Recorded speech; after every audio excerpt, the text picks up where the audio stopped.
Hebu tuendelee tu kusimama kwa muda kidogo tu kwa ajili ya maombi.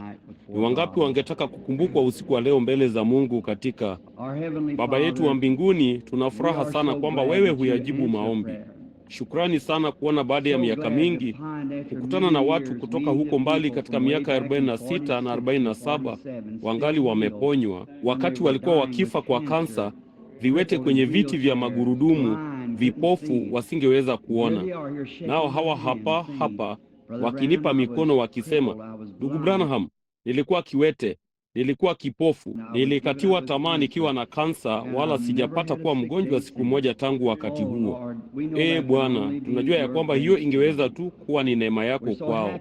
Tunafuraha sana kwa ajili ya jambo hili, nasi tunaomba Mungu ya kwamba wengine ambao wanateseka leo hii watakumbuka ya kwamba wewe ni yeye yule jana, leo na hata milele.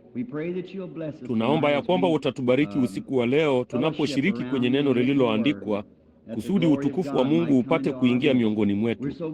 Tunashukuru sana kusikia matokeo ya mkutano wa usiku wa jana, kumpokea Roho Mtakatifu na kuokoka.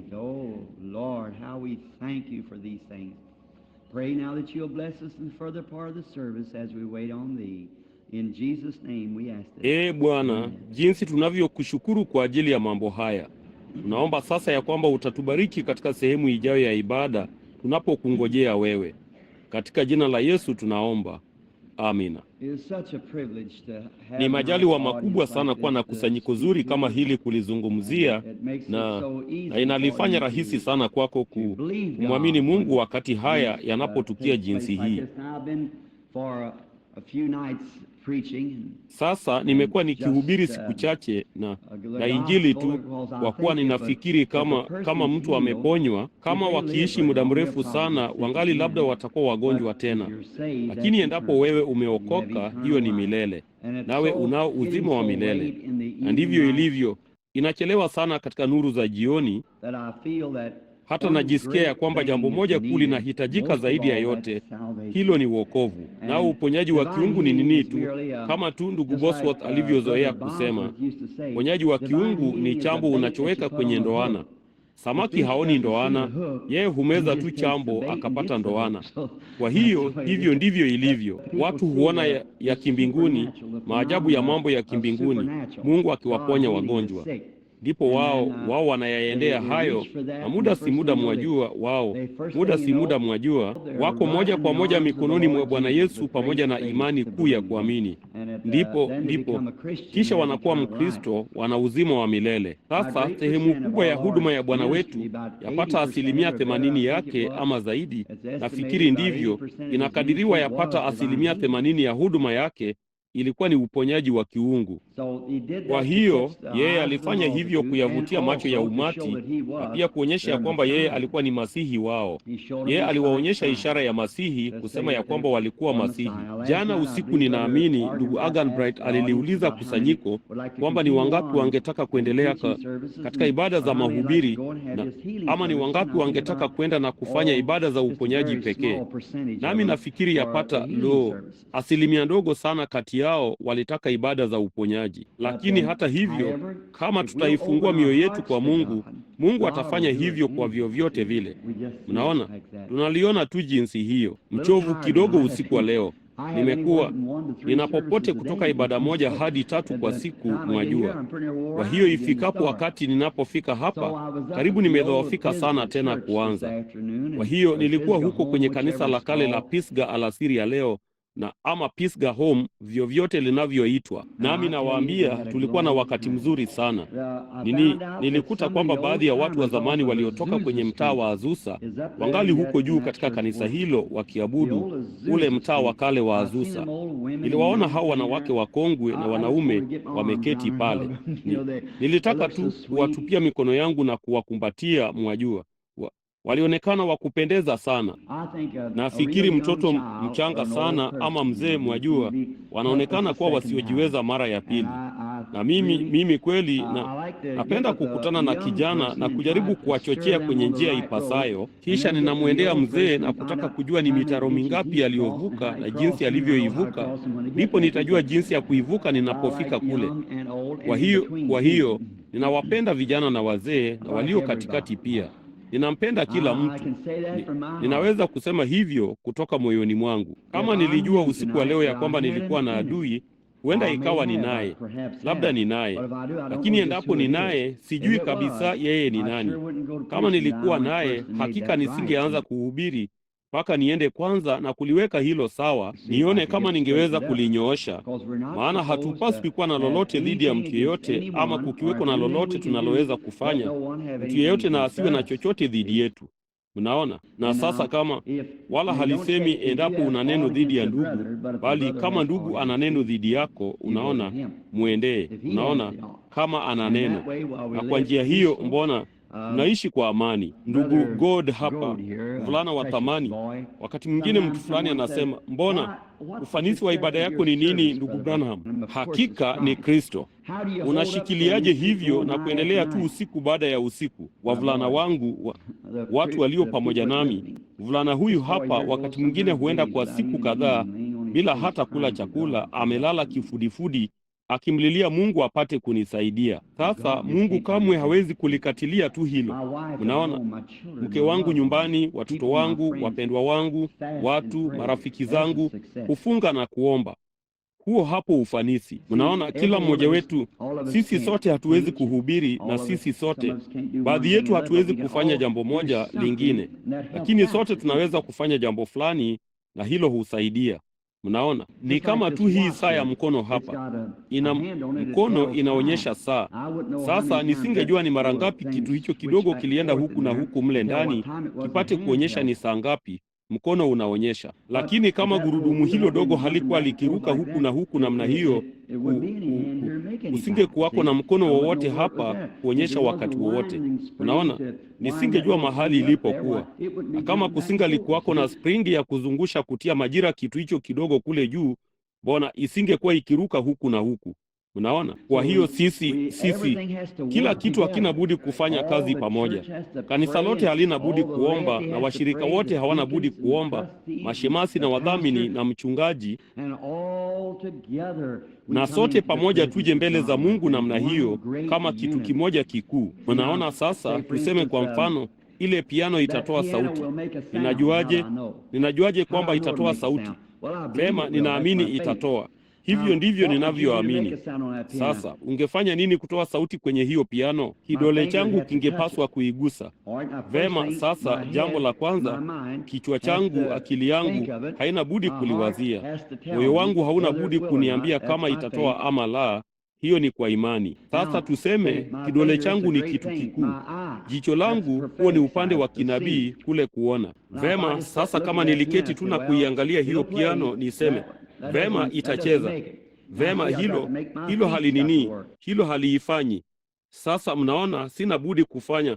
Miguu yangu haina budi kufanya kazi. Sasa vipi kama miguu yangu ikisema, vema mimi si jicho, kwa hiyo kamwe sitafanya lolote kulihusu. Vema, miguu yangu iseme, nitakupeleka kule. Vema, haya twende. Unaona? Miguu yangu inanipeleka kule. Sasa nipo hapa. Vema, jicho langu lingali linaangalia, bali haliwezi kugusa kibao. Miguu inasema, vema, sigusi kibao, lakini inahitaji kidole.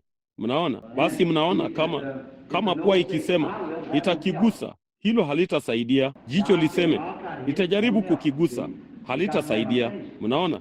Itabidi kutumia kidole changu. Kwa hiyo kila kitu kikifanya kazi pamoja, nimefaulu. Mnaona? Jambo ndilo hilo. Sasa, imani ni kitu gani? Kunazo hisi ngapi katika mwili wa binadamu? 5. Kuona, kuonja, kugusa, kunusa, kusikia. Hiyo ni kweli. Vema, sasa imani ni kuwa na hakika ya mambo yatarajiwayo, bayana ya mambo usiyoyaona, kuonja, kugusa, kunusa, kusikia. Hiyo ni kweli. Ndiyo hisi ya 6. Kama ningalikuwa na juma lingine, ningehubiri juu ya baadhi ya mambo hayo, hisi ya 6, ama katika ibada ya uponyaji hasa. Sasa ni kama tu nini yako. Njoo hapa ndugu Bodas.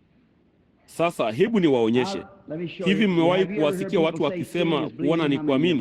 Ni wangapi waliowahi kusikia hilo? Lo, mmelisikia. Mimi ni misuri, mwajua. Huna budi kunionyesha. Na sasa yupo mtu aliyesimama mbele zangu.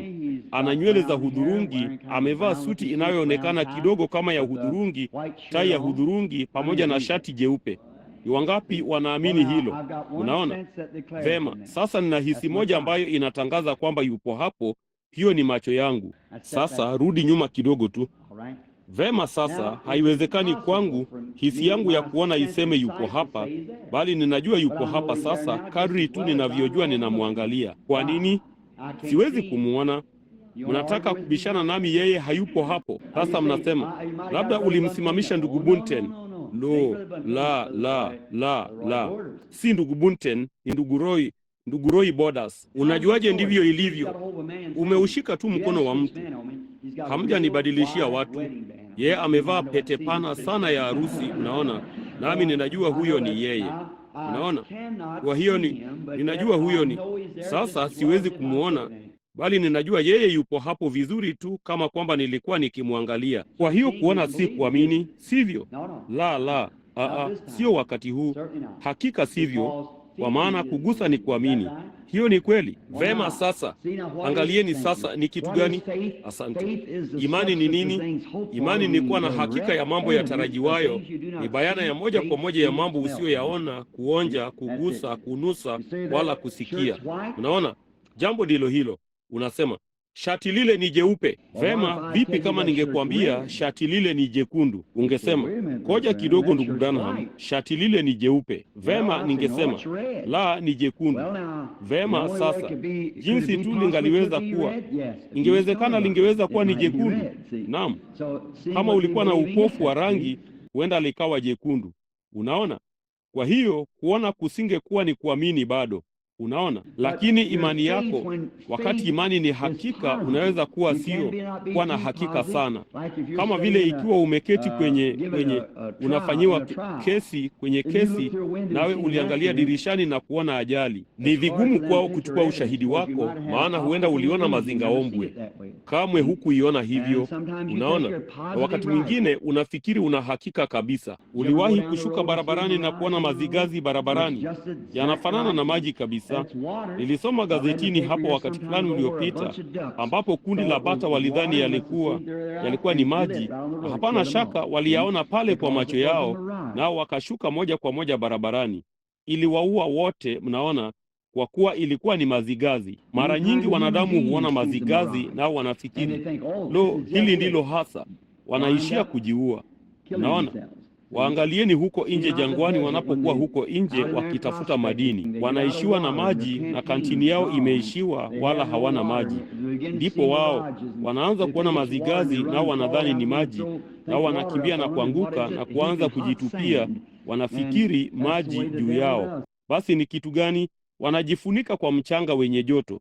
Na hivyo ndivyo Ibilisi hufanya. Wakati mwingine anakuonyesha mazigazi ya uongo, nawe unafikiri ni kitu fulani kikuu, bali unapofika kule unajikuta ukijifunika tu kwa mchanga wa moto na dhambi juu yako zaidi na zaidi. Unaona, usifuate mazigazi ya Ibilisi. Acha imani yako itie nanga moja kwa moja katika neno la Mungu. Dumu moja kwa moja nalo. Unaona, namna hiyo halina budi kukuvuta utoke. Unaona, hiyo hisi ya sita itaenda kinyume na yoyote ya hizo zingine tano.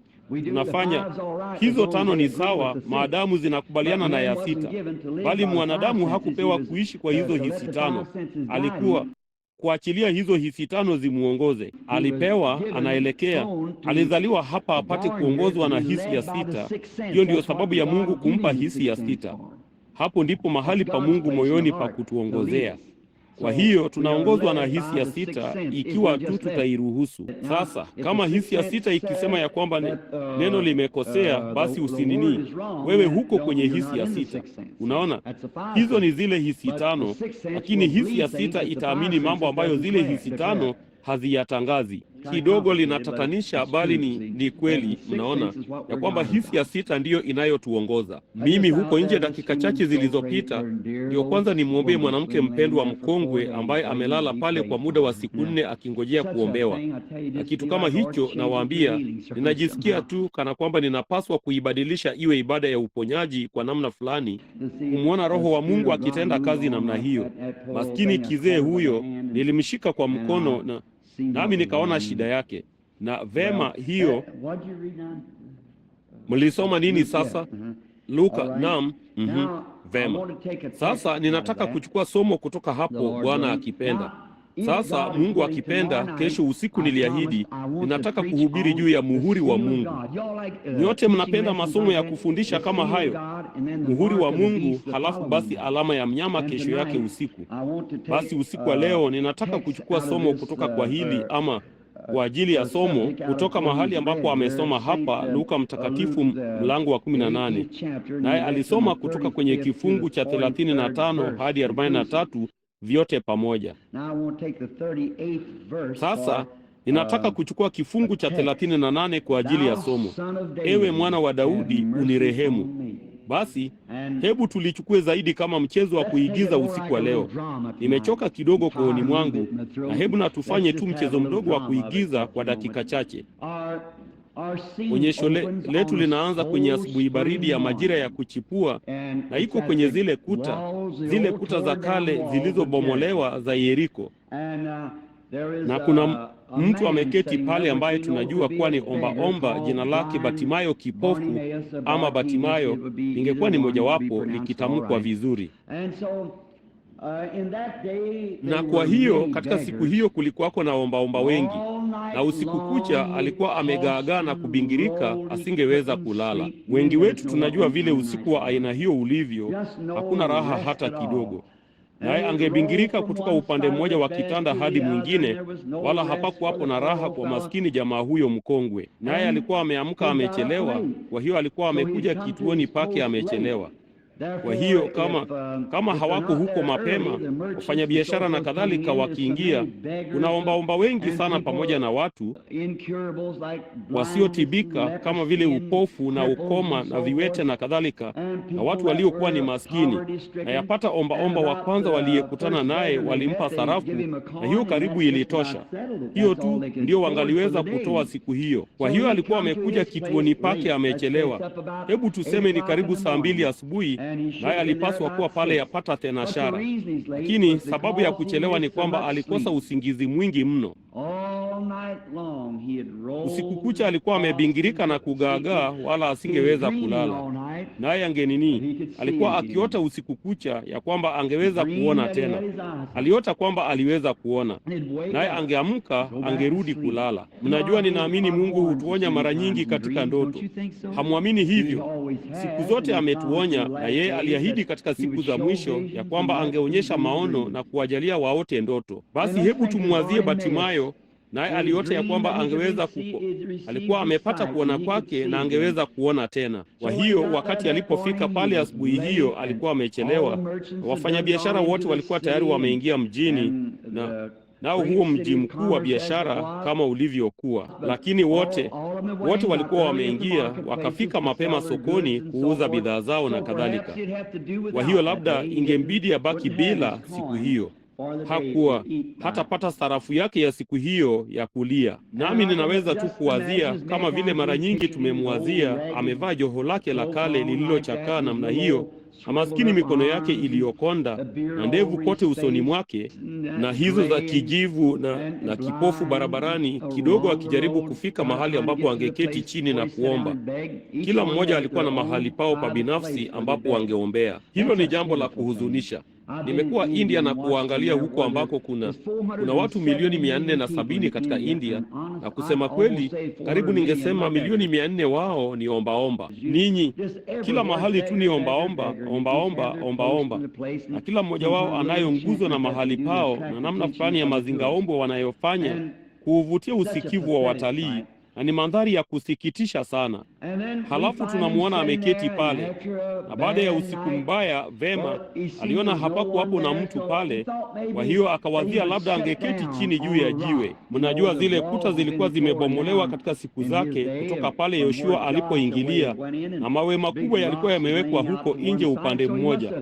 Kwa hiyo hapana shaka alipata njia ya kutokea upande mmoja wa lango la kaskazini linaloelekea Yerusalemu. Ndipo akaketi chini pale kwenye jua, naye alikuwa akiwazia, vema, majira ya kuchanua yanakuja sasa, nami ninaamini nitaketi tu hapa kwenye joto la jua. Ninasikia baridi asubuhi ya leo na nguo zangu ni nyepesi. Nitaketi tu hapa kwenye joto la jua kwa muda kidogo, na huenda kuna mmoja aliyesalia ambapo ningeweza kupata sarafu yangu. Nisipopata, familia yangu itaona njaa leo. Basi wakati akiketi pale, alianza kuwazia juu ya ndoto yake. Jana usiku niliota ya kwamba ningeweza kuona. Lo, jinsi ambavyo hapana shaka anga zinaonekana nzuri, milima inaanza kuchanua tena. Ndipo mawazo yake yanarudi kwenye wakati alipokuwa mvulana mdogo, wakati alipokuwa akiishi karibu na ufuko wa Yordani, na mapema kwenye majira hayo ya kuchipua, mbona vikombe mtindi ingechipusha na hayo maua madogo. Jinsi mvulana mdogo, jinsi alivyokuwa akitembea tembea mlimani na kuketi chini na kuchuma hayo maua na kukaa huko, na lo, asubuhi na kuwazia jinsi ambavyo anga zilikuwa zinapendeza na hayo mawingu makubwa meupe yakiingia kwenye majira ya kuchipua, na jinsi ambavyo mimea ilikuwa ikichipusha, jinsi anga zilivyokuwa bluu, nayo Yordani katika majira yake ya kufurika, theluji ikishuka kutoka Yuda, na jinsi ambavyo maua yalikuwa yakichanua.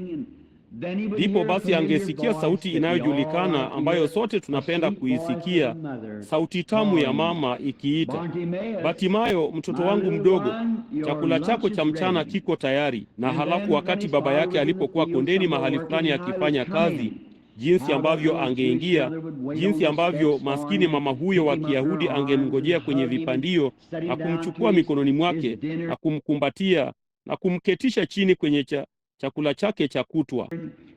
Halafu basi baada ya kumaliza alienda barazani, naye alikuwa akiketi nje barazani, na jinsi mama yake angempembeza, ndipo ingembidi kulala kidogo alasiri. Kwa hiyo angezichanua nywele nyuma kutoka machoni mwake, naye angeangalia juu na kuona hayo macho mazuri makubwa mororo ya mama, na jinsi angeyabusu mashavu yake madogo na kusema, lo, jinsi ninavyomshukuru Yehova Mungu mkuu kwa ajili ya maskini mvulana mdogo mzuri kama wewe Batimayo. Unajua Batimayo, ulipozaliwa nilikuweka wakfu kwa Yehova. Siku zote nimeamini ya kwamba Yehova atakutumia wewe siku moja Batimayo. Yeye atakutumia kwa utukufu wake. Kisha angewazia, mimi huyu hapa nimeketi hapa kipofu, labda si zaidi ya maili moja kutoka mahali nilipochezea na nikapaona. Basi Yehova angewezaje kunitumia mimi? Mimi ni kipofu. Hakuna matumaini kwangu. Lakini siku zote hatujui, mwajua, Mungu hufanya kazi katika njia za ajabu, kutenda maajabu yake. Kama tukikabidhi chochote kwa Mungu na kuamini, kama vile watoto wetu na chochote kile, hebu tuamini ya kwamba Mungu atayajibu maombi hayo. Leo hii kabla sijaondoka kwenda, huku simu ikilia kila mara, nao mama pamoja na watoto wao na kusema, sasa waombee. Ninasema, sasa wakabidhi tu kwa Mungu. Hivyo tu ndivyo inavyokupasa kufanya. Wala usiweke mikono yako juu yake tena. Acha Mungu amchukue. Kama utafanya jambo fulani juu yake, basi Mungu atasimama kando na kukuacha uendelee mpaka utakapomaliza. Lakini wakati unapolikabidhi kwa Mungu na kumwacha awe nalo, basi yeye atafanya hivyo. Wewe muamini tu, simama tu kando na usifanye kazi, bali amini. Hapo ndipo neema inapohesabiwa kuwa haki, kuamini kwamba Mungu atatenda. Ndipo akasema hapana shaka moyoni mwake kwamba alikumbuka jinsi ambavyo mama alikuwa akimsomea hadithi za Biblia. Najua ilikuwa akina mama walikuwa na wakati wa kuwasomea watoto wao hadithi za Biblia, hawanao tena sasa. Inawabidi kununua gari jipya na kutoka nje na kwenda kwenye karamu za wanawake za karata na kila kitu. Nao mama ilikuwa kwamba iliwabidi kubeba maji yao kutoka kwenye chemichemi na kuyachemshia nje.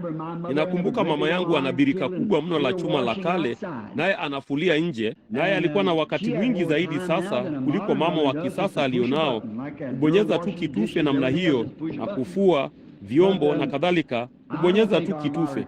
Lakini sidhani manufaa yetu ya kisasa yametufikisha mahali popote, na jambo ni kwamba yametufanya wazembe sana, yakituua kwa ugonjwa wa moyo na kila kitu kingine. Susan Wesley alikuwa na watoto 17. Na pamoja na hao watoto 17 huko nyuma, mamia ya miaka iliyopita, angali angeweza kuchukua kutoka saa 2 hadi 3 kwa siku katika ratiba yake yote yenye shughuli nyingi, kusoma Injili na kuwaombea watoto wake. Kulifanyika nini? Alikuwa na John na Charles kutoka huko ndani ambao waliupindua ulimwengu juu chini. Susan Wesley, nilisimama karibu na kaburi lake sio muda mrefu uliopita na kuweka mkono wangu kwenye lile jiwe. Nikasema, Mungu ipe Marekani mama wengine kama huyo. Hiyo ni kweli. Alitoa Charles na John Wesley. Charles aliupa ulimwengu baadhi ya nyimbo nzuri sana za Injili, naye John, lo jamani, alikuwa ni kijinga cha moto kilichonyakuliwa kutoka motoni. Hiyo ni kweli, jinsi yeye alivyokuwa ni mtu mkuu wa Mungu. Sasa lakini siku hizi, pamoja na manufaa yetu yote ya kisasa, na badala ya kuwasomea watoto wetu Biblia, tutaifungua televisheni na kuacha waangalie kitu ambacho hata hakifai kwao kuangalia. Sasa hiyo ni kweli. Hiyo ni kweli. Na jambo lingine, tutawapa maskini vitabu hivi vya katuni na maskini vitabu vya hadithi kutoka kwenye rafu za baadhi ya duka za dawa za kulevya, ambazo hata hazifai kuuzwa, kutengeneza vijiti vya kuwashia moto ama kuwashiwa moto. Na hata hivyo tunashindilia ukuzi wa aina hiyo yote shingoni mwa watoto wetu. Mbona wa Marekani, ninabashiri wapo kwamba karibu kila mvulana Marekani anaweza kukuambia Davy Crockett alikuwa ni nani, lakini nadhani hakuna theluthi moja yao wanaweza kukuambia Yesu Kristo alikuwa ni nani. Hiyo ni kweli. Lo, komando mpweke ama mtu kama huyo ama mcheza sinema fulani wanajua yote kumhusu kwa sababu imewekwa mbele zao. Nayo Biblia ni kitabu kinachowekwa kando, ndipo wakati mhudumu anapokuja wanakichimbua na kukipangusa vumbi na kukiweka juu. Hivyo kamwe haisomwi. Unachohitaji siku hizi ni akina mama wazuri wa mtindo wa kale warudi wakawarudishe watoto wao kwenye maombi. Hiyo ndiyo tiba iliyo bora sana niijuayo na kutibu uhalifu wa watoto. Hiyo ni kweli. Ni maskini akina mama waaminifu. Ninawasikia wakizungumza juu ya ukosefu wa elimu wa akina mama wa Kentucky huku karibu katika sehemu hii ya nchi tunakotoka huko juu. Sasa labda wao wasinge nini, huenda wasijue mkono wa kuume na wa kushoto, lakini acha mmoja wa wasichana wao aingie usiku mmoja huku nywele zao zimepinduliwa na nguo zake zote zimetoka na rangi ya midomo imepakwa kote usoni mwake na jinsi hiyo, na maskini mhuni alielewa nusu wa manjano anaivuta sigara amlete binti yake kwenye mapambazuko na kuambia hataweza kutoka kitandani kwa muda wa miezi mitatu. Nitawahakikishia tu jambo hilo sasa. Naam Bwana, tunanena juu ya kutokuwa na elimu sisi. Hiyo ni tunahitaji mama wengine wa aina hiyo. Naam Bwana, naam Bwana, watakaoirejesha nidhamu. Nyumbani mwetu tulikuwa na amri 10 zilitundikwa juu ya mlango, kikori yenye hizo zote 10 huko mwishoni namna hiyo. Nami nawaambia tulipata elimu yetu kutokana na hizo. Hiyo ni kweli. Ninaweza kumwona baba yangu bado akiunyosha mkono na kusema, William, ningesema, lo jamani, nilijua kilichokuwa kinafuata. Ila nashukuru kwamba alifanya hivyo. Hiyo ni kweli. Bartimayo angewazia juu ya maskini mama yake wa thamani, jinsi alivyozoea kumwambia hadithi za Biblia kuhusu yale Bwana aliyofanya. Angesema, Bartimayo, unajua sisi Wayahudi kwa uchaguzi wa Mungu, yeye alituchagua kuwa watu wake kwa sababu tulimpenda na kumtumikia. Bartimayo, huenda ukaishi kuwa mtu mashuhuri siku moja. Ninakutarajia kuwa mfalme wa Israeli. Ninakutaka uwe. Matarajio ya kila mama ni mtoto wake awe kitu fulani kikuu, na hivyo ndivyo anavyopaswa kuwa. Naye akasema, nimeomba. Nami nilipojua ulikuwa unakuja duniani, wakati Mungu alipokuweka chini ya moyo wangu, vema niliyakabidhi maskini maisha yako kwa Mungu. Nawe unajua ninataka umtumikie Mungu huyu mkuu. Nitakwambia jinsi yeye alivyo mkuu, Bartimayo. Nawe unajua tulikuwa tukitoka Misri. Tulikuwa watumwa wakati mmoja, naye akatutoa huko Misri, jinsi ambavyo aliifungua bahari ya Shamu, akawalisha wana wa Israeli kutoka mbinguni kwa mana, akawapulizia nyama kware kwa ajili yao, akawapa maji kutoka mwambani katika jangwa, na yale mambo yote makuu aliyofanya. Na lo, maskini macho yake maangavu yangenini tu, angesema, lo mama, huyo Yehova mkuu angali hai bado. Lo, naam kipenzi, yeye ni yule yule tu kama alivyowahi kuwa. Angali ni Yehova. Alikuwa akiipenda hadithi hiyo na kusimulia jinsi ambavyo wana wa Israeli walikuwa.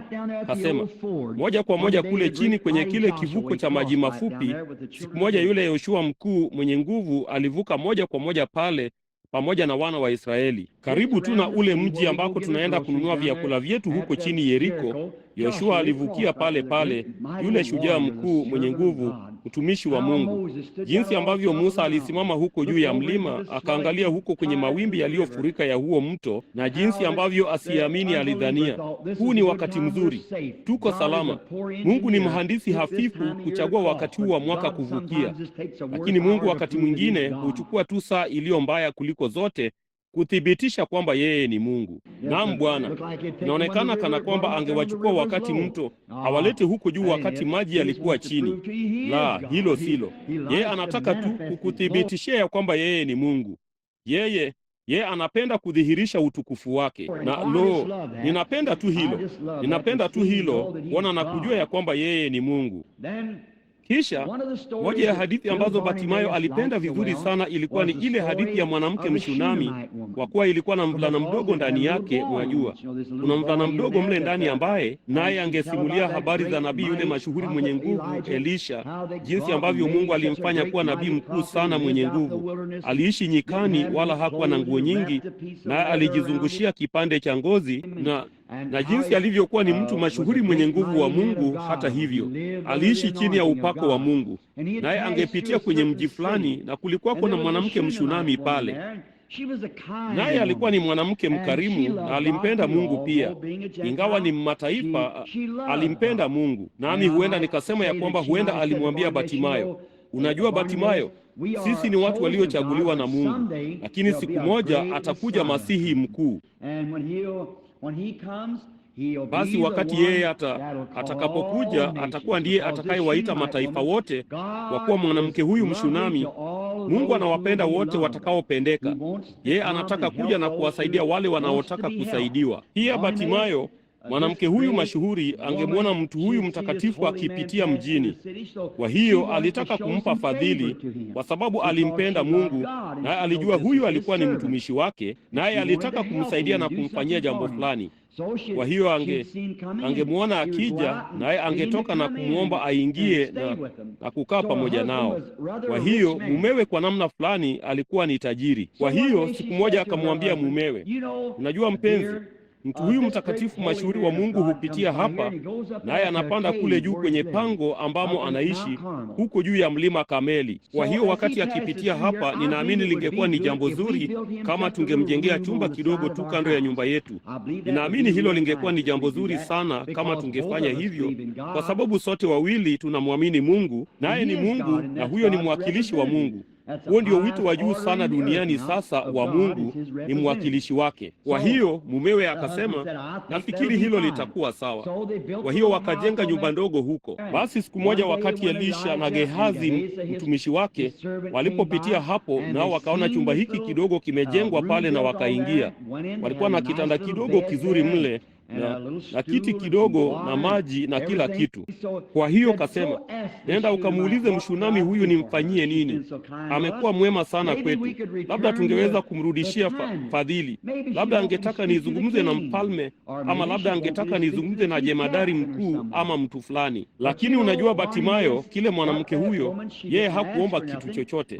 Lakini Gehazi aliporudi alisema, nakwambia Elisha, nabii mkuu wa Mungu, mwanamke huyo ni tasa, hana watoto, kamwe hajapata kuwa na watoto wowote. Ndipo kasema, Batimayo, unajua mama yeyote anataka mvulana mdogo mzuri kama ulivyo wewe. Unaona, hiyo ndiyo sababu Yehova ni mwema sana kwangu kunipa wewe, kunipa mvulana mdogo kama wewe.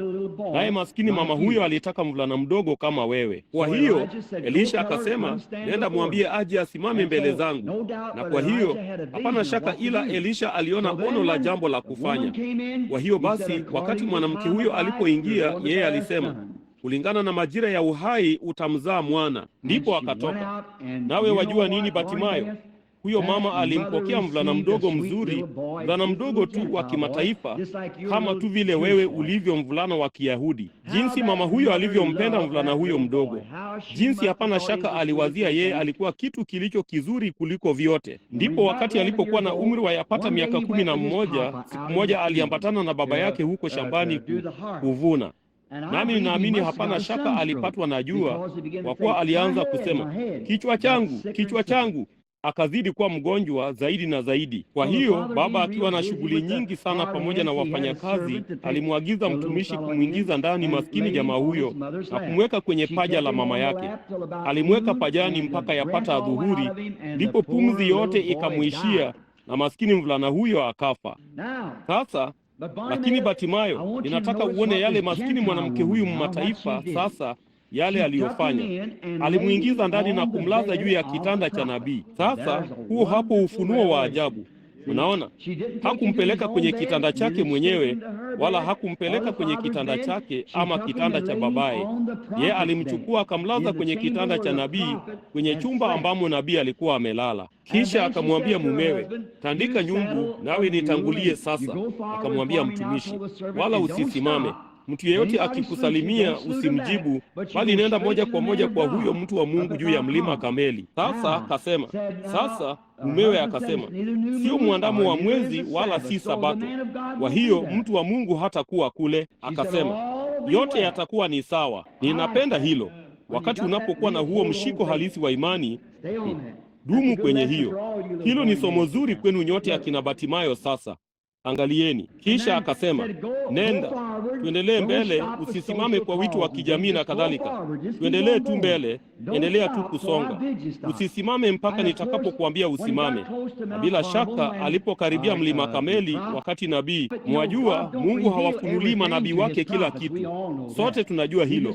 Yeye huwafunulia tu manabii wake kile anachowataka wajue. Na sasa wakati alipofika karibu, Elisha alijitokeza, labda ni mzee na labda macho hayaoni vizuri. Akainua mikono yake juu na kusema, huyu hapa Mshunami yule anakuja, naye anaonekana kana kwamba ana fadhaa, lakini Mungu amelificha kwangu. Kwa hiyo akamwambia Gehazi, toka uende ukamwite. Lakini alikuwa akienda kasi sana. Wakati alipofika pale, alipaza sauti, hujambo? Mumeo hajambo? Mtoto wako hajambo? Basi angalia yale mwanamke huyo aliyosema, hatujambo. Amina. Naona yeye alijua kwamba Mungu alikuwa ndani ya nabii huyo. Hiyo ni kweli. Alijua ya kwamba huo ulikuwa ndio wito wa juu sana aliokuwa nao Mungu siku hizo. Nafikiri hapo ndipo Martha alipopata lile wazo. Hapana shaka aliisoma hadithi hiyo. Wakati Lazaro ndugu yake alipofariki, yeye alijua kama Mungu alikuwa katika nabii huyo, Mungu hakika alikuwa ndani ya mwana wake. Hiyo ni kweli. Kwa hiyo akamwendea na kusema, Bwana, kama ungalikuwa hapa, ndugu yangu asingalikufa. Lakini hata sasa, lolote utakalomwomba Mungu, Mungu atakupa. Ninapenda hilo. Mnaona, hilo lilimshtusha. Mnaona, hata sasa lolote utakalomwomba Mungu, Mungu atakupa. Maskini mvulana huyu anayeketi hapa amepondwa mguu, jamaa mwingine mdogo anayeketi hapa, niliwaona wote wawili wakipaza sauti jana usiku. Hapana shaka ni wavulana wa Pentekoste, hapana shaka wanaye Mungu moyoni mwao. Unasema, ndugu Branham, labda sitatembea tena.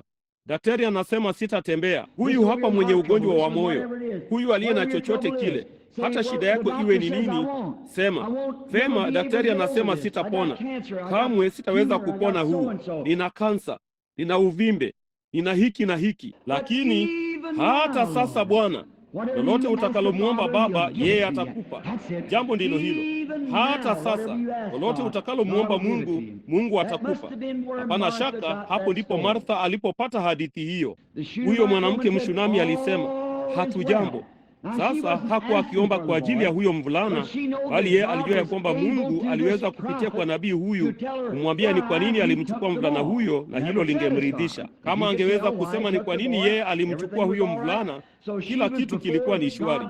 Kwa hiyo alikuwa mbele ya mwakilishi wa Mungu na mambo yote yalikuwa ni shwari. Ninawazia macho ya maskini Batimayo yangeangaza tu. Mama, harakisha, niambie yaliyotukia. Naona wavulana wadogo huharakisha mambo, wanataka kujua mwisho wake ni nini. Vema, yule nabii mkuu baada ya kumfunulia na kumwambia hadithi yake kwamba maskini huyo mvulana mdogo alikuwa amekufa, naye alikuwa amelala chumbani. Sasa nabii akamwambia mtumishi wake, chukua fimbo yangu uende ukaiweke juu ya huyo mtoto. Sasa nafikiri tena katika Agano Jipya, hapo ndipo Paulo alipopata lile wazo la kuchukua leso na nguo kutoka mwilini mwake. Sasa Elisha alijua ya kwamba kila kitu alichogusa kilikuwa kimebarikiwa, Lakini kama angaliweza kumfanya huyu mwanamke aamini hilo, hilo lilitosha. Kama angemfanya huyo mwanamke kuamini jambo lile lile, muujiza ungetendeka vile vile, hasa kama mwanamke huyo angalikuwa na imani katika yale Elisha aliyomwambia afanye. Ila imani ya mwanamke huyo haikuwa kwenye hiyo fimbo. Sasa kidogo napenda jinsi alivyolisema kwa vyovyote vile. Yeye alisema, kama Bwana aishivyo na nafsi yako haifi kamwe, sitakuacha. Ninapenda hilo, kuyakinia, kushikilia. Jambo ndilo hilo. Kama ukianza kumfuata Mungu, shikilia mpaka Roho Mtakatifu atakapokuja, mpaka kila kitu ulichoomba kimetukia. Kamwe usikate tamaa. Sitakuacha. Mimi niko mikononi mwako Bwana mpaka utakaponijibu. Hiyo ndiyo njia ya kulifanya. Mnajua Yesu alilifundisha hivyo. Yeye alisema hakimu dhalimu, mwajua jinsi ambavyo asingeweza kumpa haki yule mjane kwa adui wake. Lakini yeye alisema, kusudi nimuondoshe mikononi mwangu, nitaenda nikampe haki kwa adui zake. Vema, basi ni zaidi sana vipi Baba yako mwenye rehema wa mbinguni atakuwa heri kukupa wewe. Lakini sasa sio. Yeye alisema, tafuteni nanyi mtapata, bisheni nanyi mtafunguliwa. Sasa naombeni. Sasa kama mkiangalia, sio tu Bwana ninaitaka, yeye aombaye atafutaye. Endelea kutafuta, endelea kubisha, endelea tu zaidi. Umewasili hapo, kwa hiyo endelea tu kubisha mpaka litukie. Ninaamini Bwana, niko mikononi mwako. Niko mikononi mwako. Nakumbuka Bwana aliniponya ugonjwa wa tumbo. Ibilisi akasema, hujapona. Nikasema, kaa tu huku nisikilize nikishuhudia. Basi endapo unataka kuusikiliza, endapo unataka kusikia Mungu akisifiwa, kaa tu huku ukanisikilize kwa muda kidogo. Akachoka akaondoka. Kwa hiyo yeye atafanya hivyo. Hivi majuzi alijaribu kunipa mafua mabaya. Alinipa hiyo nami nikamrudishia. Akanipa tena, nikamrudishia tena. Ndipo tukapigana juu ya huo kwa muda wa siku 3 ama 4, basi hatimaye ukatoweka. Kwa hiyo haya basi, unaona, endelea tu kumrudishia. Kamwe usiupokee. Chukua ukamrudishie, mrudishie. Hiyo ndiyo njia ya kulifanya. Yakinia tu, shikilia. Hivyo ndivyo huyo mwanamke alivyofanya. Yeye alisema, kama Bwana aishivyo na nafsi yako kamwe haifi. Sasa mnaona, yeye aliamini alikuwa na nafsi isiyoweza kufa. Unaona, kama Bwana aishivyo na nafsi yako iishivyo, unaona, sitakuacha. Nitakaa pamoja nawe mpaka nipate kujua lililotukia. Kwa hiyo asingeweza kumwondosha mikononi mwake. Kwa hiyo ilimbidi tu kufunga viuno vyake, naye huyu hapa anaenda. Ninaona wakati alipoingia chumbani, angalia yale ilimbidi nabii huyo kukabiliana nayo. Hakujua yale Bwana aliyokuwa anaenda kufanya. Huyo hapo baba akilia kwa sauti yake yote, watu wote katika ujirani wakilia kwa nguvu. Maskini mvulana huyo mwema wa familia hii ya kupendeza alikuwa amekufa, amelazwa chumbani, matumaini yote yamekwisha. Sasa Elisha alifanya nini? Kama tu vile Yesu alivyofanya, akawaondosha wote nyumbani, akaondoka mahali ilipokuwa, kama vile Yesu alivyofanya wakati binti ya Yairo alipofariki. Basi tazama yale aliyofanya nabii. Haikumbidi kwenda nje na kutafuta na kuomba sana na kujifanya tayari. La, ninaamini inatupasa kudumu tumeomba kabisa wakati wote. Sivyo? Hapa si muda mrefu uliopita kulikuwako na maskini mwanamke wa Kiairishi akija huku kwa meli. Wao walisema ndipo yapata maili 30-40 huko nje, mahali fulani nje ya bandari ya New York, kukaja dhoruba mbaya sana. Nayo maskini meli hiyo ndogo haikuwazia wangefaulu. Wakatuma kilio cha msaada, na kwa hiyo wakawaambia dhoruba ilikuwa ikizidi kuwa mbaya zaidi na zaidi. Kama wangeweza kuistahimili kwa dakika 30, wangefika bandarini, lakini kama wasingeweza, wangekuwa chini ya bahari. Kwa hiyo muziki wote wa jazi ulisimama na wakaanza kuomba, kucheza karibu na wewe Mungu wangu na kadhalika. Lakini maskini mwanamke huyu wa Kiairishi, yeye alitembea juu chini sakafuni akipiga mayowe na kupaza sauti, haleluya, haleluya, haleluya. Akasema, nahodha akasema, ulinielewa? Akasema, naam Bwana, nilikuelewa. Akasema, vema, kwa nini usiombe? Akasema, tayari nimeomba kutosha. Kwa hivyo hilo jambo ndilo hilo, omba kutosha tayari. Hivyo ndivyo inavyotupasa kufanya. Kisha akasema, nina furaha sana. Ndipo akaanza kupaza sauti tena. Nahodha akasema, unapiga makelele ya nini? Akasema, wewe ulisema kama tukishikilia kwa dakika 30 tutakuwa katika New York. kama hatukushikilia tutakuwa chini ya bahari. Kasema hiyo ni kweli. Kasema niko njiani kutoka Ireland kwenda kumwona binti yangu huko New York. Nina mmoja utukufuni, na katika dakika 30 kutoka sasa nitamwona mmoja wao. Kwa hiyo ni kusema kama hiyo meli ilizama, yeye alipaa juu akaenda huko. Kwa hiyo jambo ndilo hilo, huwezi kupoteza. Unaona? Kwa hiyo yeye alikuwa akipiga makelele, haidhuru. Alijua katika dakika 30 angemwona mmoja wa wapendwa wake. Jambo ndilo hilo. Omba kutosha. Maskini mzee Elisha, wakati alipoingia melini ama alipoingia jukwani mwa mahali hapo padogo ambapo huyo mwanamke alimjengea, yeye alitembea huku na huku sakafuni, naye akatembea huko na huko, Biblia ilisema chumbani. Kisha baada ya kumhisi Roho akija juu yake, alienda akajilaza juu ya mtoto huyo mchanga, naye akalala tu pale, huku mwili wake ukiwa juu ya huyo mtoto mchanga. Ndipo akamhisi huyo mtoto akipata joto, kwa hiyo akasimama akatembea huku na huko tena chumbani, huku na huko. Akarudi na kujilaza juu ya huyo mtoto tena. Ndipo akapiga chafya mara 7, kisha akafufuka. Akamchukua huyo mtoto na kusema, mwite Mshunami. Na jinsi ambavyo maskini Batimayo alivyoipenda hiyo. Akaanza kuwazia, nilipokuwa nikisikia mama yangu akizisimulia hadithi hizo, yapata wakati huo akasikia kitu fulani kikialika, maskini nyumbu anakuja. Hapana shaka alikuwa ni tajiri, kwa kuwa karibu usafiri wote ulikuwa ni kwa miguu, ama kwa matajiri walipanda punda, nayo majeshi yakatumia magari ya farasi. Na kwa hiyo yeye akasema, hapana shaka huyu ni tajiri anayekuja, amechelewa. Kwa hiyo akasimama, akatupa vazi lake kando, akakimbia nje na kusema, sadaka kwa kipofu, sadaka kwa kipofu tafadhali. Ndipo maskini yule nyumbu akasimama. Ndipo akasikia sauti ya malalamishi kweli kweli ikisema, Simile, ewe muombaji, mimi ni kiongozi wa shirika la wahudumu wa Yerusalemu. Wananiambia kwamba kutakuwako na mimi ni mtumishi wa Bwana. Wananiambia wanaye mmoja wa hawa hapa wanaojiita manabii anayeshuka kuja huku leo hii, ati huona maono na kadhalika. Watafanya ibada ya uponyaji. Nitaikusanya halmashauri nzima huku chini leo. Sina budi kuwakusanya wahudumu hawa pamoja, kuhakikisha kwamba hakutakuwa na upuzi wa namna hiyo hapa. Simile, niko kwenye mapito ya Bwana. Maskini yule punda akateremka mtaani. Na kwa hiyo Batimayo akawazia, vema, na huyo ni mtumishi wa Bwana ati. Vema, akarudi akijaribu kutafuta mahali lile jiwe lilipokuwa. Hatimaye alipolipata lile jiwe, jua lilikuwa limesogea kidogo, ndipo kidogo ikawa baridi. Vivuli vya ukuta vilikuwa juu ya hilo jiwe, kwa hiyo akasogea mbali kidogo, ndipo akasema, vema, nadhani sina sarafu ya leo. Kwa hiyo labda nitangojea kidogo tu, na labda nitaketi chini tena. Labda nitaendelea na ndoto zangu za mchana za wakati nilipokuwa mvulana mdogo. Ndipo akakumbuka pia ya kwamba mama yake alimwambia ya kwamba miaka mingi iliyopita ya kwamba huyo nabii mkuu Eliya na Elisha, yule aliyechukua mahali pake, watu wawili wa Mungu wenye nguvu, walishuka moja kwa moja kwenye mtaa huo uliotandazwa mawe, wameshikana mikono wakishuka kwenda Yordani kuufungua Yordani. Jamani, wakapita moja kwa moja yapata futi 30 kutoka mahali alipokuwa ameketi. Lakini kuhani alimwambia, siku zote za miujiza zimepita. Yehova hawaponyi watu tena, mwajua. Roho huyo kamwe hakufa. Kwa hiyo wao kwamba Yehova hafanyi mambo hayo tena. Tunapaswa tu kuishi vizuri na kulipa zaka zetu na kwenda kanisani na kwenye kila mkutano. Alafu hayo tu ndiyo tunayopaswa kufanya. Lakini Yehova haponyi. Yeye alikuwa Yehova huko nyuma, bali siku hizi yeye hashughuliki nalo. Ni kosa la jinsi gani! Daima anahusika. Kama aliwahi kuhusika, angali anahusika.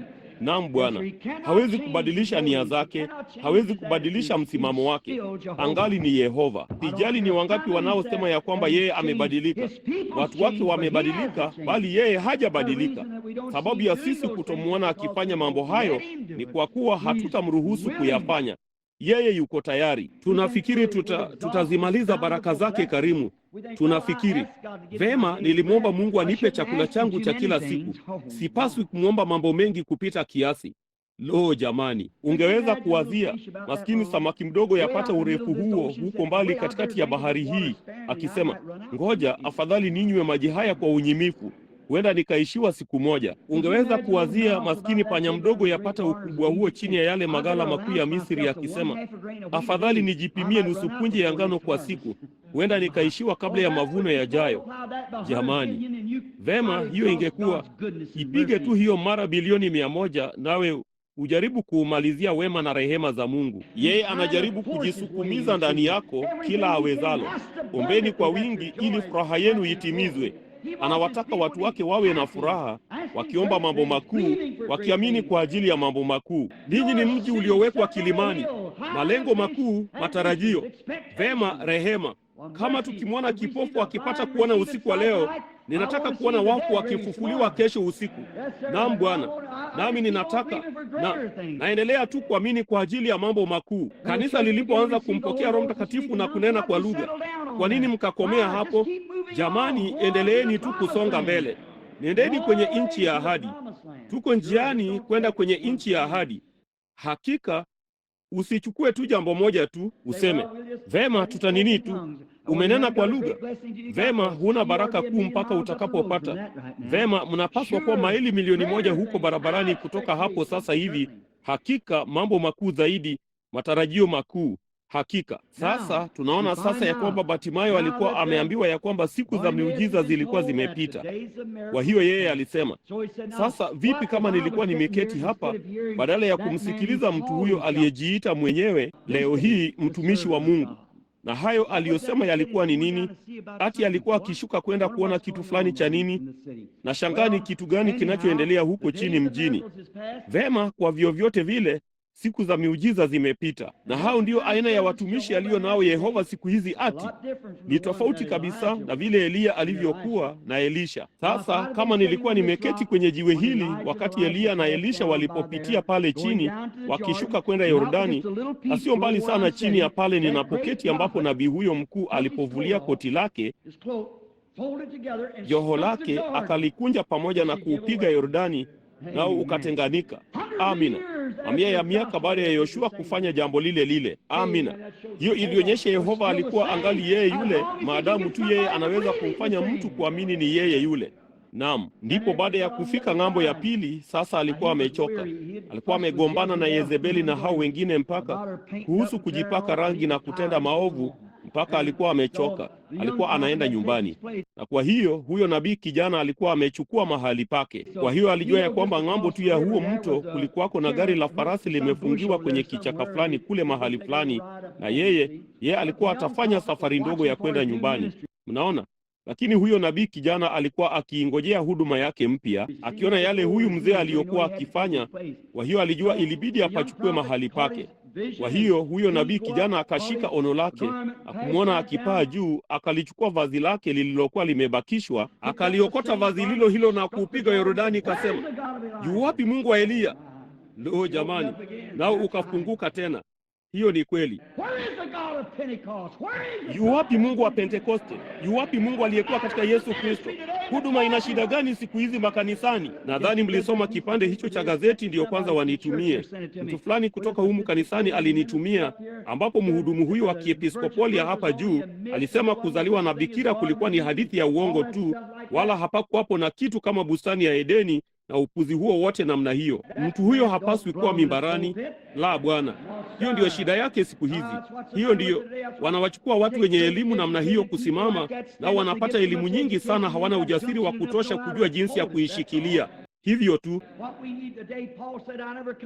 tunachohitaji leo hii. Paulo alisema, si kuja kwenu kwa maneno ya ufasaha ama elimu, nilikuja kwenu kwa unyenyekevu pamoja na nguvu na madhihirisho ya Roho Mtakatifu, ili kwamba imani yenu itulie juu ya kufufuka na nguvu za Mungu, wala sio katika maneno laini ama kitu fulani cha anayejiita askofu ama kitu fulani. Sasa tunaona ya kwamba muda mfupi tu baadaye, wakati Batimayo akiketi pale muda kidogo zaidi akishangaa kile kingetukia, ndipo akakumbuka ya kwamba pia chini tu ya mahali pale, sio yadi 500 kutoka mahali alipokuwa ameketi, Yoshua yule mkuu, lo jamani, mtumishi huyo mashuhuri wa Mungu ambaye alipachukua mahali pa Musa, ambaye alipitia kwenye bahari ya Shamu na akavuka kuvuka, pia alikuwa tu wa yale makundi mawili ya kale nyikani huko nyuma, walioamini ya kwamba wangeweza kuiteka ile nchi. Waliliangalia neno la Mungu, waliliamini neno la Mungu. 9 kati yao walisema, lo, hatuwezi kuiteka, sisi tunaonekana kama nzige karibu nao, miji yote imezingirwa na kuta, haiwezekani kuiteka. Lakini sio jamaa huyo. La, bwana ndugu, yeye alisema sisi tunaweza hata na zaidi kuiteka. Mbona? Inategemea kile unachoangalia. Kama unauangalia mkono wako uliolemaa, nini tu, ungali utakaa hivyo. Kama unaangalia uvimbe wako, utabaki hivyo. Usiangalie hayo, iangalie ahadi ya Mungu. Inategemea kile unachoangalia. Wakristo huangalia yasiyoonekana. Ibrahimu aliyaita mambo yasiyokuwapo kana kwamba yalikuwapo, kwa kuwa Mungu alisema yalikuwa. Hivyo ndivyo Wakristo halisi wafanyavyo. Haidhuru ulimwengu unasema nini, jinsi unavyoonekana, hilo halina uhusiano wowote nalo. Yale Mungu aliyosema kulihusu ndiyo muhimu. Naam, kilichokuwa, Mungu aliwaambia huko chini kabisa Misri, nimewapa nchi hiyo. Bali yeye hakusema, nitaenda huko nje na kuwafagilia mbali na kuzipamba nyumba na kuweka mapazia na kila kitu, nyote mwingie tu. La, iliwabidi kupigania kila nchi ya ardhi walioiteka. Hiyo ni kweli, kupiga vita na kuiteka kwa kupiga vita kila nchi. Bali yeye alisema, kila mahali nyayo za miguu yenu zitakapokanyaga, huo ni umiliki. Nyayo za miguu ni umiliki. Hilo ndilo jambo lile lile siku hizi. Uponyaji wa kiungu ni wetu. Roho Mtakatifu ni wetu, ni mali yetu, bali itakubidi kupigania kila nchi yake. Naam Bwana. Lakini ndugu, nyayo za miguu ni umiliki. Endelea tu kupiga vita, iteke. Ibilisi anasema siku za miujiza zimepita. Sema unadanganya. Mungu alisema yeye ni yule yule jana, leo na hata milele. Iteke. Kila mahali mguu wako utakapokanyaga, huo ni umiliki. Hiyo ni kweli. Yoshua alivuka moja kwa moja mtoni pamoja nao, akapiga kambi huko nje. Lo, kipofu Batimayo akasema, vipi kama ningaliishi katika siku hizo? Mbona mara nilipowaona hao makuhani wakitembea na Yoshua pamoja na ule upanga hewani akivuka, mbona ningalishuka kule na kusema, Yoshua mkuu, niombee. Nami ninaamini ningalipata kuona mtu huyo mkuu angaliniombea. Hakika. Bali ole, Yoshua ameondoka, naye Mungu nadhani ameondoka. Siku zote za miujiza zimepita, ndivyo kuhani wetu anavyosema. Kwa hiyo nadhani hamna matumaini. Hakuna kitu ninachoweza kufanya, kwa hiyo hakuna matumaini. Ndipo basi akasema, mnajua nini? Wakiisha kuzingira kuta za Yerusalemu siku nyingi, siku moja Yoshua yule shujaa mkuu alikuwa akitembea huko nje kidogo alasiri moja, akichunguza mikakati ya jinsi ya kuziteka hizo kuta za Yeriko, jinsi atakavyofanya hivyo. Aliona ule uzi mwekundu wa Rahabu ukining'inia chini. Yeye alikuwa anaenda kuihifadhi nyumba hiyo, akiiangalia. Ndipo mara akaangalia, akisimama hapo mbele zake, alisimama mtu amechomoa upanga wake. Yoshua akachomoa upanga wake, akakimbia kumkabili yeye, akampa changamoto wapigane hao wawili. Akasema, uko upande wetu ama uko upande wa adui yetu? Yeye akasema, mimi ni jemadari wa jeshi la Bwana, mimi ndimi jemadari wa Bwana wa jeshi lake. Yoshua akatupa chini upanga wake, akavua helmeti yake, akaanguka miguuni pake. Batimayo kipofu angalisema, lo, kama ningaliishi katika siku hizo, ningalikimbia kwa jemadari huyo wa Bwana wa majeshi, nami ningalizungumza naye. Hakujua hata kidogo ya kwamba jemadari yuyo huyo hakuwa yadi 100 kutoka kwake, akija moja kwa moja kupitia mjini. Wakati huo jemadari wa jeshi la Bwana akienda zake kupitia mjini. Mnajua, ni wakati tunapoanza kuwazia juu yake, hapo ndipo yeye anapotokea. Ni wakati Kleopa na hao wengine walipokuwa wakizungumza juu yake, ndipo alipotokea. Siku zote ni wakati, jalia tafakari za moyo wangu na yajalie mawazo yangu yote, na ujalie nyimbo zangu zote, jalia yote niliyo ya tafakari tu juu yako Bwana usiku na mchana. Hiyo ndiyo njia ya kumleta Mungu karibu nawe. Acha kuwazia yale ya kina Jones wanayofanya na yale utakayofanya juma lijalo na jambo hili lote. Weka tu, acha tu, ijaze njia yangu kila siku na upendo ninapotembea pamoja na huwa wa mbinguni. Jalia niende wakati wote pamoja na wimbo na tabasamu. Ijaze njia yangu kila siku na upendo. Hiyo ni kweli. Shuka moja kwa moja barabarani, haidhuru nini, shule inaweka ama la. Kama haiweki, tumfukuze mwalimu na kuendelea moja kwa moja tukimwamini Bwana. Mnaona? Weka tafakari juu ya Mungu. Wazieni mambo haya. Biblia ilisema, zikiwepo sifa zozote, ukiwako na staha yoyote, Yatafakarini mambo haya. Vema, mawazo yetu siku zote ni mabaya. Tunakuja kwenye mstari wa maombi. Ninaona wanaingia katika mstari wa maombi. Lo, kama yeye ataniambia ni huu. Lo, jamani, kamwe hupati kitu jinsi hiyo. La, wewe ni kinyume sana. Kwanza njoni namna hiyo. Njoni kwenye chemchemi iliyojaa damu iliyotolewa kwenye mishipa ya Imanueli, ambapo wenye dhambi wanapotumbukizwa chini ya hiyo gharika hupoteza doa lao lote la hatia. Jambo ndilo hilo. Njoni kwa imani mkiamini.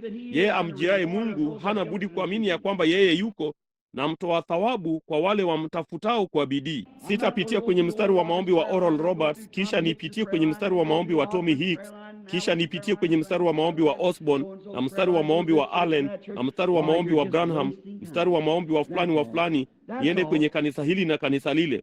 Mbona unapoteza tu wakati? Hivyo tu. Jambo la kufanya ni kusema tu na kuamua ya kwamba ni Mungu, na Mungu alisema hivyo, nami nitatimiza masharti yake, na hilo linalitatua milele. Amina. Jambo ndilo hilo. Mungu alisema hivyo.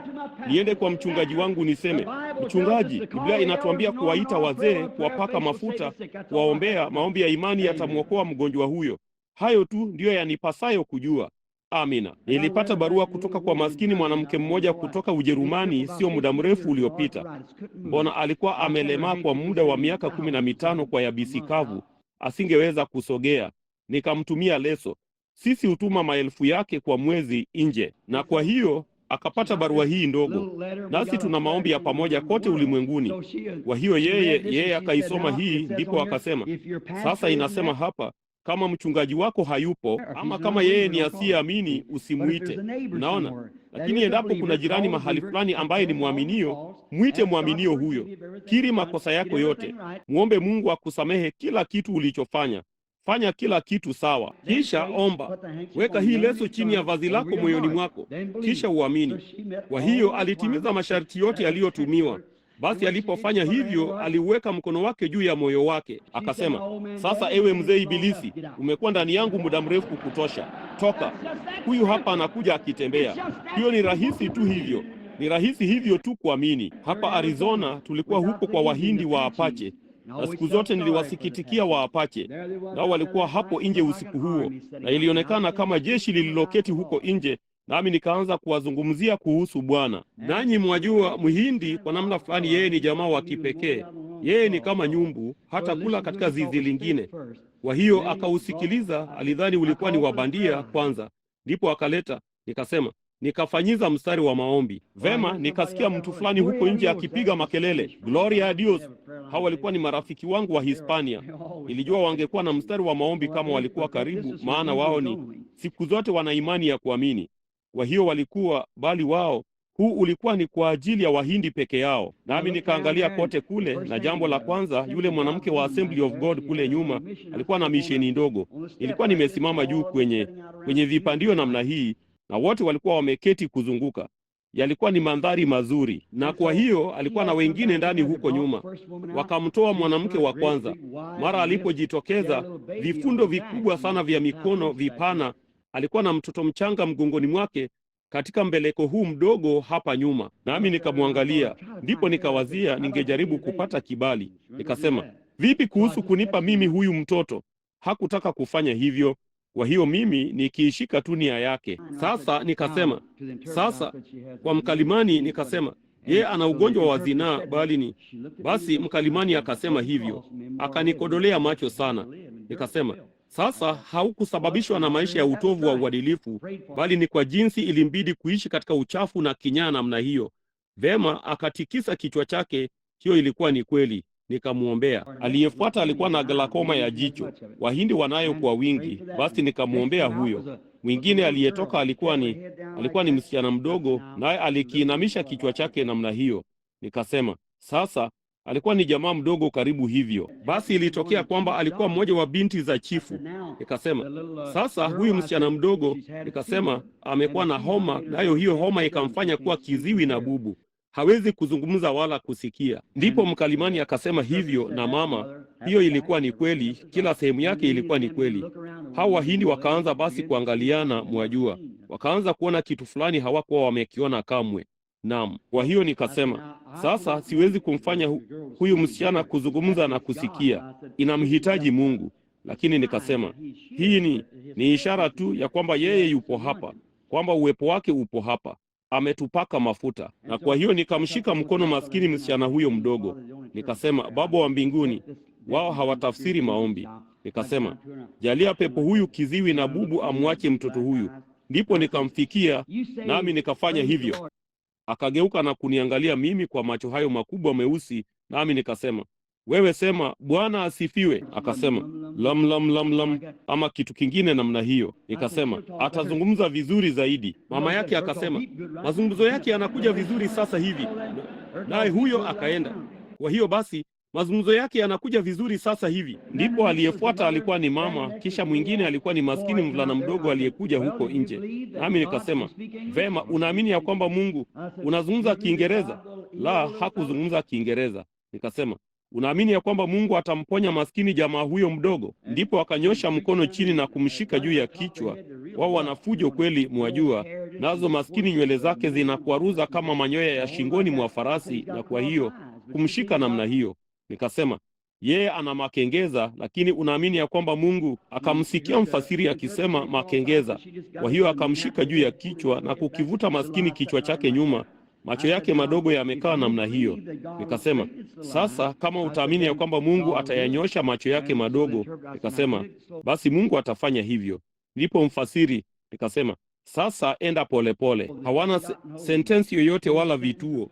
Wanaanza polepole sana, kisha wanapanda juu chini. Wana nini tu. Mnajua jinsi Waapache walivyo. Wao walikuwa kidogo ni kundi kali la Wahindi. Kwa hiyo basi wakasema, naam, kwamba angeamini. Nikamchukua jamaa huyo mdogo juu, kwa yeye alikuwa tu kama kwamba unajaribu kumfunza farasi asiyefunzwa utii. Nami nilikuwa na kipande cha chingamu, nikaiweka chini ya pua yake na kumwacha ainuse, mwajua. Halafu nikamweka hivi, nikamshika mikononi mwangu, nikamweka huyo jamaa mdogo mikononi mwangu namna hii. Nikasema, usifasiri hili. Nikasema, Baba wa mbinguni, watu hawa maskini, hawa ndio wa Marekani halisi kweli. Na hiyo ni kweli. Sisi si wa Marekani. Sisi si wa Marekani. Sisi ni wageni walioingia tukawanyang'anya nchi. Wao ndio wa Marekani halisi. Mungu aliwapa nchi hii, sisi tukaja tukawanyang'anya. Nafikiri ni doa kwenye bendera jinsi tunavyowatendea. Hiyo ni kweli. Kutuma pesa huko Japani na mahali hapo pote, kutulipulia tena namna hii, nao Wahindi wetu wamekaa huku nje wakifa kwa njaa, sio haki. Hakika si haki. Ndipo basi nikaangalia, na maskini jamaa huyo nilikuwa nimembeba begani mwangu. Nikasema, Bwana, jalia nipate kibali kwa watu hawa. Yanyoshe macho ya maskini jamaa huyu. Nilikuwa nikiangalia namna hii, nami nikaona ono mbele yangu. Macho yake madogo yalikuwa yamenyooka kabisa. Nikasema, sasa alikuwa ameweka kichwa chake begani mwangu. Nilikuwa nikimpapasa. Nikasema, sasa kwenu nyote, mamia na mamia wameketi kila mahali. Nikasema, sasa kama macho ya mtoto huyu mchanga hayajanyooka, basi mimi ni nabii wa uongo. Mnaona, kama yakinyooka, basi nimemwakilisha Yesu Kristo kwenu. Siwezi kusaidia yale serikali inayowafanyia, lakini nikasema, najua Yesu atawatendea haki. Sasa mtaona kama hili ni kweli ama si kweli. Nikakigeuza maskini kichwa chake. Nena kuhusu mstari wa maombi. Nilikuwa na mmoja sasa. Jamani, kulikuwako na mkanyagano. Kisha aliyefuata alikuwa ni mwanamke Mhindi mkongwe, naye alikuwa ndiye angefuata, na walikuwa una nini tu, ilikubidi tu, usingeweza kuwazuia. Basi kulikuwako na mwanamke mkongwe wa Kihindi aliyejitokeza. Alikuwa na mipini miwili ya ufagio pamoja na kipande cha kitambaa kimezungushiwa kitu fulani kilichokuwa chini ya mkono wake hapa, naye alikuwa akijaribu kutoka. Ndipo kulikuwako na mvulana mdogo wa Kihindi aliyeruka pale, naye alikuwa akijaribu kuruka aingie mbele yake. Wala tusingeweza kumfanya aelewe, maana asingeweza kuzungumza Kiingereza. Ndipo ndugu Mo, wengi wenu mnamfahamu ndugu Jack Mo, alimshika tu ubavuni akambeba huko. Nami nikamwona huyo mwanamke mkongwe akajongea karibu namna hiyo. Walikuwa wakiamini wakati huo. Nena kuhusu mstari wa maombi. Kwa hiyo hapo wakija tu kabisa namna hiyo. Basi nikamwangalia, naye alikuwa akiisogeza hiyo mikongojo miwili namna hii. Naye angeuchukua mguu huo, mwajua, na kuuweka nje, halafu huo mwingine namna hiyo, angejongea tu kwa shida sana. Yeye nadhani alikuwa na umri wa miaka 80. Ndipo akaniangalia mimi wakati alipofika karibu sana nami, na hiyo mikato mikubwa mno yenye kilindi shavuni mwake. Mama yangu ni chotara, sijui kama mnajua hilo ama la, lakini yeye ana hiyo mikato mikubwa mno yenye kilindi pia. Nikaangalia wakati alipokuja namna hiyo, huku machozi yakitiririka kupitia kwenye macho hayo madogo yaliyoonekana yamekwajuka. Ndipo nikawazia mama ya mtu fulani, naye akaniangalia tu namna hiyo. Ndipo nikawazia mimi wakati mimi kabla sijamuombea, nikawazia Mungu, angalia maskini kidevu hicho kikitikisika namna hiyo, maskini mkongwe. Akaniangalia, akaanza kutabasamu, akachukua tu mkongojo mmoja na kuuweka pale, kisha akanikabidhi, kisha akaondoka akitembea jukwani. Naam, unaona, imani rahisi kuamini tu. Nilikuwa nikienda kujaribu kuwaombea wote, lakini jamani, nilikuwa ni karibu, ilinibidi kukomesha upambanuzi basi. Kwa hiyo yapata saa 9 ama 10 usiku walikuwa wakipitia pale, wameloa maji kote kote huko namna hii, wameloa maji tu walivyoweza kuwa. Ndipo nikasema, kwani imekuwaje kwao? Kasema, vema, walidhani kwanza wewe ulikuwa muongo. Yeye akasema, sasa akasema, wanaenda huko jangwani na kuwachukua wapendwa wao. Hawashuki kwenda kwenye kivuko cha maji mafupi, wanapitia moja kwa moja mtoni kwa shida pamoja nao namna hiyo. Basi huyu hapa mzee anakuja mwenye mvi, naye alikuwa juu ya ubao, na ulikuwa na vijiti viwili vimeukingama, naye alikuwa ameweka miguu yake juu ya vijiti viwili na mikono yake imekingama vijiti viwili, naye alikuwa akitetemeka hivi kwa ugonjwa wa kupooza. Na kwa hiyo kulikuwa kuna jamaa mkubwa mno amesimama pale, mwenye sura nzuri, mhindi mkubwa mno, midomo yake ni samawati iwezavyo kuwa, na ameloa maji. Ndipo nikasema, hivi huogopi utashikwa na nimonia? Akasema, la. Nikasema, unazungumza Kiingereza? Akasema, kidogo. Nami nikasema, wewe huogopi utashikwa na nimonia? La. Kasema, Yesu Kristo amenishughulikia, nilimleta baba yangu.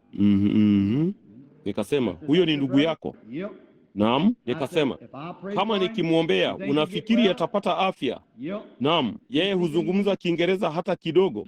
La. Nikasema, mpishe hapa. Wakampisha. Nikaweka mikono yangu juu yake, maskini kichwa chake kikitikisika namna hiyo. Nikasema, Baba, yeye alifanya kazi siku nyingi sana kwa ajili ya wavulana hawa. Wamemheshimu sasa, wakimvusha mtoni usiku namna hii apate kuombewa. Ninaomba ya kwamba wewe utamponya. Nikasema, mchukueni, mleteni anayefuata. Muda si muda, mwajua, nilisikia kila mtu akipiga makelele, mayowe. Nikaangalia, yule mzee alikuwa ameubeba ule ubao mgongoni mwake, akizunguka zunguka, akimpungia kila mtu mkono namna hiyo, akiondoka. Hivyo ndivyo ilivyo. Ni imani rahisi tu kumwamini Mungu, sio udanganyifu. Ni imani tu kama ya mtoto. Unaona, tumeruka mbali moja kwa moja, tukaachana na kujaribu kuielezea. Amini tu, hiyo ni kweli.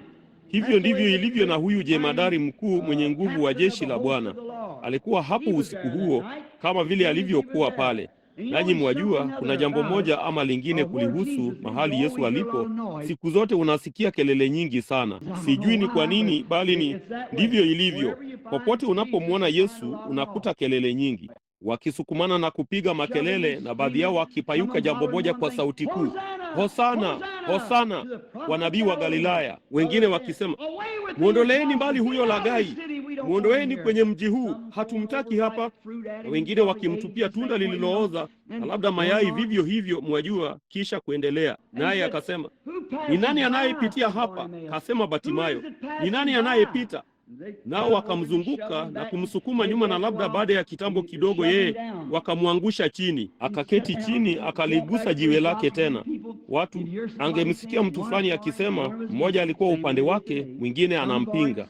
Ndivyo ilivyo siku hizi. Wengine wako upande wake, wengine wanampinga. Mara akamsikia kuhani yule aliyekuwa amemsikia akiingia akisema, hey, wewe nabii, wewe uliyesema ulimfufua mtu aliyekufa jina lake Lazaro, unayo makaburi yaliyojaa wao hapa juu. Hebu tukuone ukikwea na kumfufua mmoja, tutakuamini. Mpaka utakapofanya hivyo, wewe ni nabii wa uongo. Akasema, huyo ni mtu yule yule aliyeniambia anashuka kwenda kukomesha. Vema, hayo yote yanahusu nini?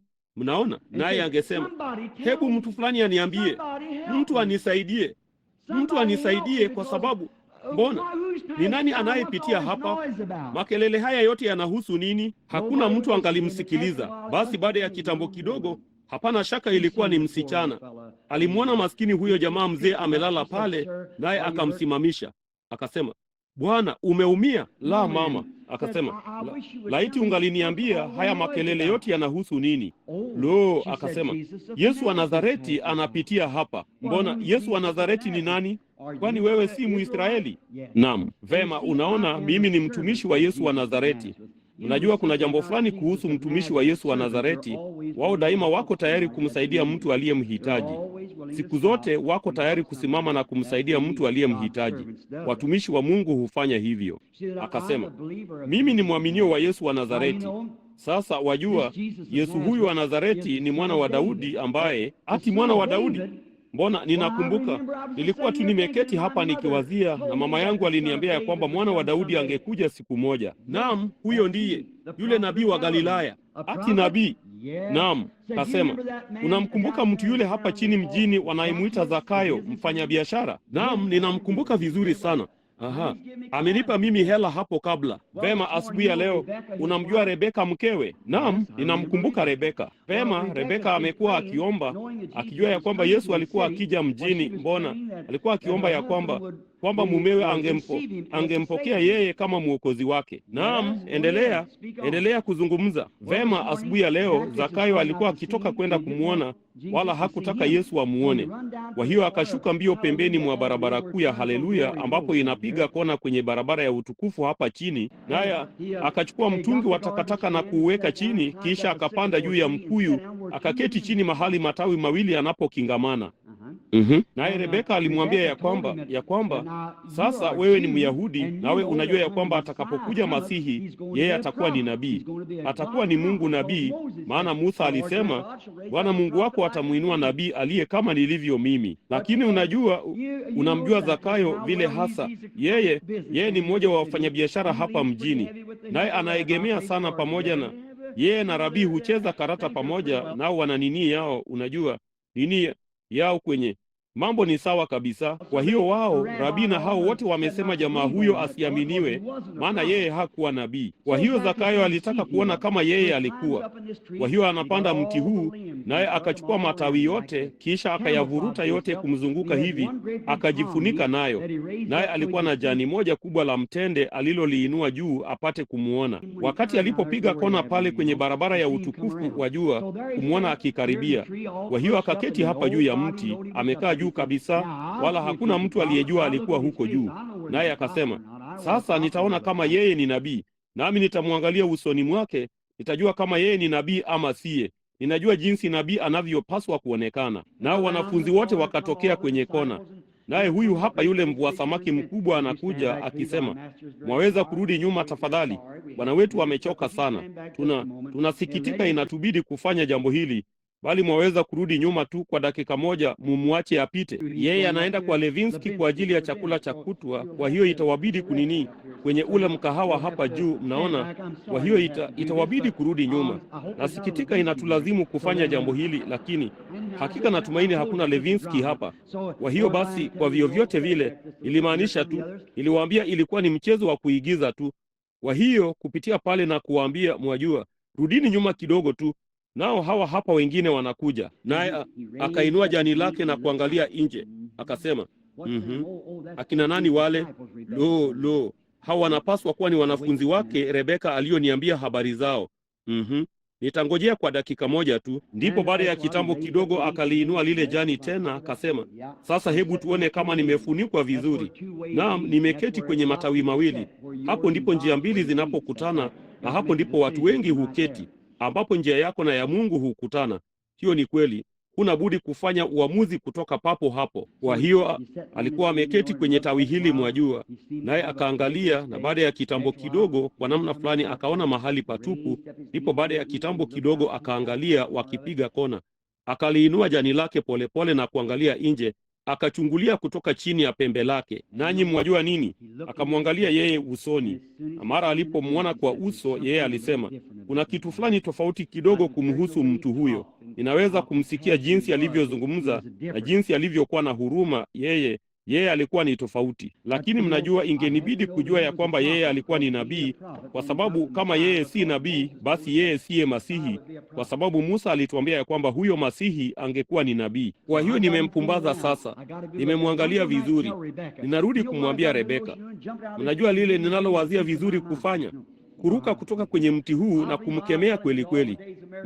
Mnajua jinsi watu mwajua. Ninaamini nitamwambia ya kwamba siku zote za miujiza zimepita, maana Levinsky alisema hivyo na hao wengine wote, Rabbi Jones na hao wote walisema hivyo. Unaona?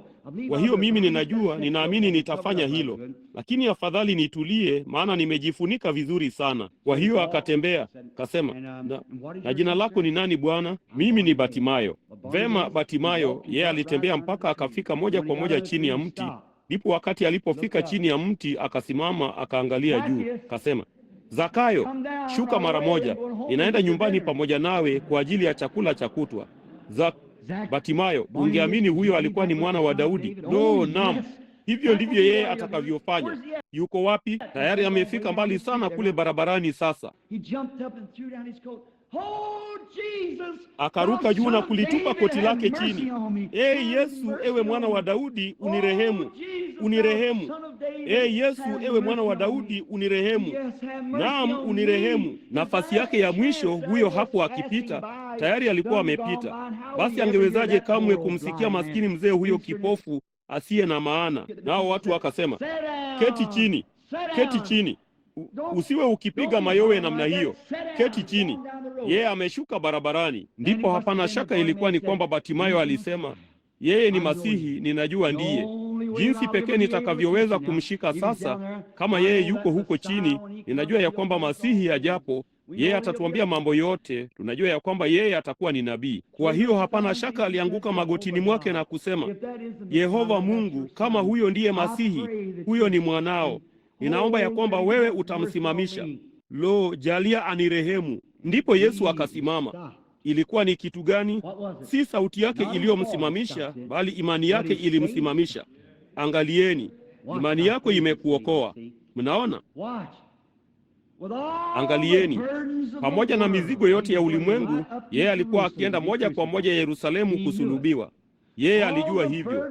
Mizigo yote na dhambi za ulimwengu, kila dhambi iliyopata kutendwa ama itakayopata kutendwa ilikuwa juu yake. Wazieni, moyoni mwake hata mayai na matunda na kadhalika alitupiwa. Makelele yote ya njoo huku ukawafufue wafu, utuonyeshe muujiza, hebu tukuone ukifanya hivi na hivi, ikiwa wewe ni Masihi, hebu tukuone. Hilo kundi la shirika la wahudumu wa Yerusalemu, mnaona, ama wa Yeriko, hebu tukuone ukifanya jambo fulani. Mnaona, niliwaambia hakuna kitu kwake. Yeye hawajali pepo, bado hawajali. Mnaona, kwa hiyo yeye hufanya jinsi Baba anavyomwonyesha. Yeye alisema. Lakini maskini ombaomba huyo kipofu huko akisema, ewe mwana wa Daudi, naye akasimama. Ndugu, ningetaka kuwahubiria wakati mmoja, naye akasimama. Naam Bwana. Alisimama, na wakati alipofanya hivyo aligeuka. Sasa sauti yake yeye hakuisikia. Hakika hakuisikia, bali imani yake ilimsimamisha. Imani yake ilimsimamisha, nao wakamleta huko. Yeye akasema, ungetaka nikutendee nini? Akasema, Bwana, kwamba nipate kuona. Akasema, imani yako imekuokoa. Unaona, kama alikuwa na imani ya kutosha kumsimamisha, imani ya kumgusa, hamuoni vile hilo linalingana na maandiko mengine? Mnaona, kama alikuwa na imani ya kutosha kumsimamisha, vema, basi alikuwa na imani ya kutosha kukubali uponyaji wake. Imani yako imekuokoa. Imani yako ilifanya hivyo. Naye akatembea ameelekeza kichwa chake Yerusalemu. Jamani, akielekea Yerusalemu. Ninaweza kumwona kipofu Batimayo amesimama pale akisema, yeye aliniambia imani yangu. Imani ipi? Imani ambapo ninaamini ya kwamba yeye alikuwa Masihi. Angewezaje kunisikia nami nimeketi huko nyuma kabisa, yadi 200 ama 300 nimeegemea ukutani, na hao wote wakipiga makelele na kupiga mayowe, nao watu wakitenda jinsi walivyokuwa wakitenda? Inawezekanaje? Mbona nilikuwa na imani ya kutosha kuamini, nami nikamsimamisha, naye akaniambia, naweza kuiona mikono yangu. Nayo Biblia ilisema ndiposa yeye alimfuata akishangilia na kumsifu Mungu. Imani ya ombaomba mmoja kipofu ilimsimamisha akiwa kwenye huduma kama hiyo. Imani ya mtu mmoja hapa usiku wa leo inaweza kumleta kutoka utukufuni moja kwa moja kwenye jengo hili. Hakika itamleta. Yeye anaweza kukuponya. Yeye anaweza kukupa ukombozi. Nilisoma hadithi ndogo juu ya kipofu Batimayo. Kabla sijafunga, wakati wangu umekwisha, lakini ningetaka tu kusema jambo hili kabla sijafunga, ndipo tutafanya wito wa madhabahuni. Sasa angalieni tu kwa dakika moja. Nilisoma hadithi, labda ilikuwa ni ya kubuniwa, labda ilikuwa sijui, bali nilikuwa nikisoma juu ya kipofu Batimayo. Kasema alikuwa kipofu tangu alipokuwa mvulana mdogo, ambapo aliingia upofu, bali alikuwa ameoa, naye alikuwa na mke na maskini msichana mdogo mwenye nywele zilizojiviringa ambaye hakuwa amemwona maishani mwake. Basi ilisema usiku mmoja aliugua, nao wakamwambia, hiyo hadithi ilisema ya kwamba yeye alikuwa na hua ambao angeenda nao huko nje. Wangefanya vitimbi kidogo mmoja juu ya mwingine, na hilo lingevutia usikivu wa mpitaji. Nao wangewaangalia maskini hao hua wadogo wakifanya vitimbi wao kwa wao, nao watu wangesimama na kucheka kidogo, kisha wanampa sarafu. Hivyo ndivyo wangali wanafanya. Na kwa hiyo msichana wake mdogo akashikwa na ugonjwa. Wakamwita daktari, naye daktari akasema, vema, akasema, kuna homa kali sana juu ya huyu mtoto. Sidhani huyu mtoto ataishi, Batimayo. Hatuna kitu cha kutulizia homa hiyo, kwa hiyo sidhani huyo mtoto ataishi. Ndipo Batimayo akasema tu, labda aliondoka akaenda kando ya kibanda chake kidogo cha matofali na kusimama huko nje, naye akasema, Yehova, kama wewe utamponya tu msichana wangu mdogo, wala usimwache afe, ninakuahidi wewe, kesho nitakufanyia dhabihu ya hua wangu wawili wadogo. Mnaona kitu fulani kinachokupasa kusalimisha. Watu wanafikiri siku hizi ni kwa sababu tu wanafanya kitu fulani kidogo.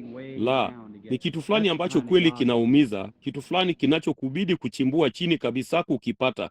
Hicho ndicho aina ambayo Mungu huona. Nitakupa maskini hua wangu wawili na niendelee tu bila wao. Ndipo ikasema kesho yake asubuhi nini yake, homa ilikuwa imekwisha. Akaenda akawatoa dhabihu wale hua wawili. Ikasema wakati fulani baadaye mke wake alishikwa sana na ugonjwa. Na kwa hiyo tabibu akaja na kusema, mbona ninaamini atakufa. Siamini kamwe atapona Batimayo, baada ya kumchunguza kwa muda. Naye akasema, la, mimi dawa yangu haitamsaidia, yeye atakufa. Kwa hiyo akatoka nje ya nyumba tena. Nanyi mnajua hawa mbwa wanaowaongoza watu siku hizi, nimesahau vile mnavyowaita, mbwa wa jicho lionalo wanawaongoza. Lakini mbwa siku hizo wao walisema walikuwa na wanakondoo waliowaongoza. Na kwa hiyo Batimayo alikuwa na mwanakondoo wa jicho lionalo. Kwa hiyo akasema, Bwana, kama wewe utamponya mke wangu, wala usimwache mwenzangu wa thamani afe, vema, ninakuahidi wewe, kesho nitakupa mwanakondoo wangu. Ndipo kesho yake mkewe akapata nafuu. Kwa hiyo alikuwa akipanda kwenda kumtoa huyo mwanakondoo. Ndipo kuhani akasema, unaenda wapi wewe Batimayo kipofu? Akasema, ninapanda kwenda kwenye dhabihu kumtoa mwanakondoo wangu kwa Yehova. Nilimwahidi kwamba ningempa mwanakondoo wangu kwa sababu yeye alimponya mke wangu. Akasema, lo, Batimayo, huwezi kumtoa mwanakondoo huyo. Akasema, nitakupa pesa kidogo, ndipo uende ukajinunulie mwanakondoo, ndipo ukamtoe mwanakondoo huyo, umnunue huyo kwenye wabadilishaji huko uwanjani. Akasema, lo, kuhani, hilo ni jema kwako, bali kamwe sikumwahidi Mungu mwanakondoo fulani, nilimwahidi mwanakondoo huyu. Jambo ndilo hilo, nitamleta mtu mwingine, nitafanya tendo zuri. Lakini vipi kuhusu wewe mwenyewe? Unaona, nilimwahidi Mungu mwanakondoo huyu. Nilimwahidi Mungu kama angenionyesha tu uwepo wake, ningemwamini kwa moyo wangu wote. Sio binti Jones angemwamini yeye, bali mimi ningemwamini yeye kwa moyo wangu wote. Jambo ndilo hilo. Unaona, nilimwahidi sio mwanakondoo fulani, bali mwanakondoo huyu. Yeye alisema, Batimayo, huwezi kumtoa mwanakondoo huyo. Mwanakondoo huyo ndiye macho yako. Yeye akasema, kama nikitimiza ahadi yangu kwa Yehova, Mungu atatoa mwanakondoo kwa ajili ya macho ya Batimayo kipofu. Kwenye asubuhi hii baridi ya majira ya kuchipua, Mungu alimtoa mwanakondoo kwa ajili ya macho ya Batimayo kipofu. Ewe mwana wa Daudi, unirehemu. Mwana-kondoo yuyo huyo ametolewa kwa ajili ya kila mwenye dhambi, kwa kila mgonjwa. Mungu amemtoa mwana-kondoo kwa ajili ya macho yetu ya kiroho na kwa ajili ya macho yetu ya kimwili, kwa ajili ya hali yetu ya kimwili, kwa ajili ya hali yetu ya kiroho. Yeye ni Yehova Yire ambaye tayari amemtoa mwana-kondoo kwa ajili ya upofu wetu, tupate tukiuona ulimwengu tusiuone tena, ila tumwangalie yeye tukiwa wagonjwa, ili kwamba sisi tuweze kujua ya kwamba yeye ni yule yule jana, leo na hata milele. Hebu tuinamishe vichwa vyetu kwa muda mfupi tu kwa ajili ya maombi. Yupo mwenye dhambi hapa angetaka kusema, ndugu Branham, unikumbuke nalia sana. Yesu, ewe mwana wa Daudi, unirehemu, unirehemu. Ninataka kupata macho yangu ya kiroho. Ninataka kukuona kama ulivyo wewe, mwana wa kweli wa Mungu. Unirehemu, mwana wa Daudi. Waweza kumwinulia yeye mikono yenu. Mungu akubariki. Mungu akubariki. Mungu akubariki. Huko juu kwenye roshani, inua mkono wako useme, ninataka kumuona mimi. Mwana-kondoo wa Mungu, ewe mwana wa Daudi. Mungu akubariki ndugu yangu, huko juu sana katika roshani. Mtu mwingine, baadhi ya jamaa wadogo walioisikia hadithi yangu ndogo kuhusu maskini Batimayo hapo alipokuwa mdogo. Unajua, mama yako labda alikuweka wakfu kwa Mungu pia wakati ulipozaliwa. Naona hatimaye Batimayo alitimiza lile agizo ambalo Mungu alikuwa amemwekea hapo mama yake alipomweka wakfu. Labda usiku wa leo, huenda macho yenu madogo yatafunguka, enyi jamaa wadogo, nanyi mtamuona mwana-kondoo wa Mungu. Ewe mwana wa Daudi, unirehemu. Waweza kuinua mkono wako, mtu mwingine. Unirehemu, ewe mwana wa Daudi. Mungu ambariki msichana huyu mdogo. Mungu ambariki msichana huyu. Mungu ambariki mama huyu anayeketi hapa. Mungu ambariki mvulana huyu mdogo hapa. Ewe mwana wa Daudi, unirehemu. Huyu mwanamume hapa, naam, Mungu akubariki. Mtu mwingine, mkono wangu wa kulia. Ewe mwana wa Daudi, unirehemu. Imani yako inaweza kumgusa yeye, imshushe hapa chini moja kwa moja, kama vile ya Batimayo ilivyofanya. Yeye hayuko katika yoyote. Yeye atasimama na kuondoka mbinguni kuja kwenye kanisa la Assembly of God usiku wa leo kuonyesha rehema, iwapo utakuwa tuna imani ile ile ambayo Batimayo alikuwa nayo. Ewe mwana wa Daudi, unirehemu. Kungekwako na mwingine mahali fulani jengoni ambaye hajainua mkono wao. Kumekuwako na kama 10 ama 12 walioinua mikono yao kwamba walitaka kupata rehema. Ewe mwana wa Daudi, niliona jana usiku kuna msichana mdogo aliyeketi hapa, anaonekana yuna umri wa yapata miaka 10. Aliinua mkono wake dakika chache zilizopita. Alimtaka Yesu. Yapata umri wa maskini mtoto wangu Beki, nadhani huko nyumbani, mtoto wangu Rebeka. Nami nilimuona maskini msichana mdogo akija huku juu jana usiku wakati aliposimama madhabahuni. Mara tu aliposimama pale, alianza kunena kwa lugha. Mtu fulani aliniambia, baadhi ya ndugu, na kwamba alikuwa akikimbia kote kanisani akinena kwa lugha na kuimba kwa lugha na kila kitu. Jinsi ambavyo Bwana alimbariki msichana huyo mdogo. Akampata wakati moyo wake ni mdogo na muororo, kabla hajapitishwa kwenye maskini magazeti ya hadithi ya kweli na uchafu wa ulimwengu, yakaukausha moyo wake kabisa.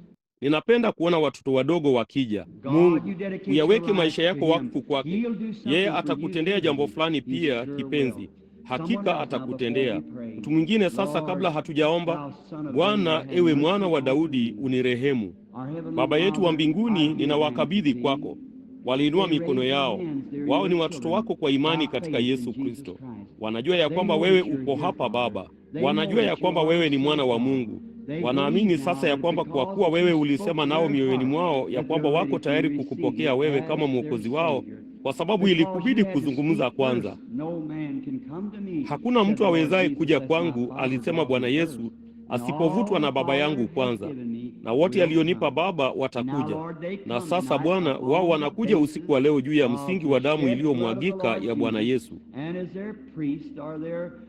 Ndipo kama kasisi wao ama mchungaji wao ama mtumishi, naomba Baba, maombi yangu ya imani yanaenda kwako, na kuwaacha wajue ya kwamba wameokoka. Ninakunukulia wewe neno lako. Wewe ulisema, yeye alisikiaye neno langu.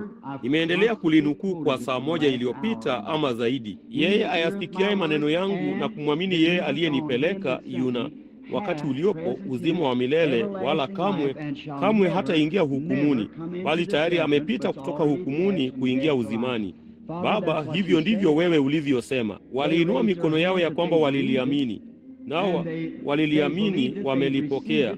Kwa hiyo sasa ninajua ya kwamba wewe umewapa uzima wa milele, na wewe utawafufua tena katika siku za mwisho. Ulisema ya kwamba wewe ungelifanya. Uliahidi ya kwamba wewe ungelifanya, na wewe ni Mungu na hutimiza ahadi zako zote. Ahadi zako ni ndiyo na amina. Kwa hiyo huwezi kugairi ahadi yako.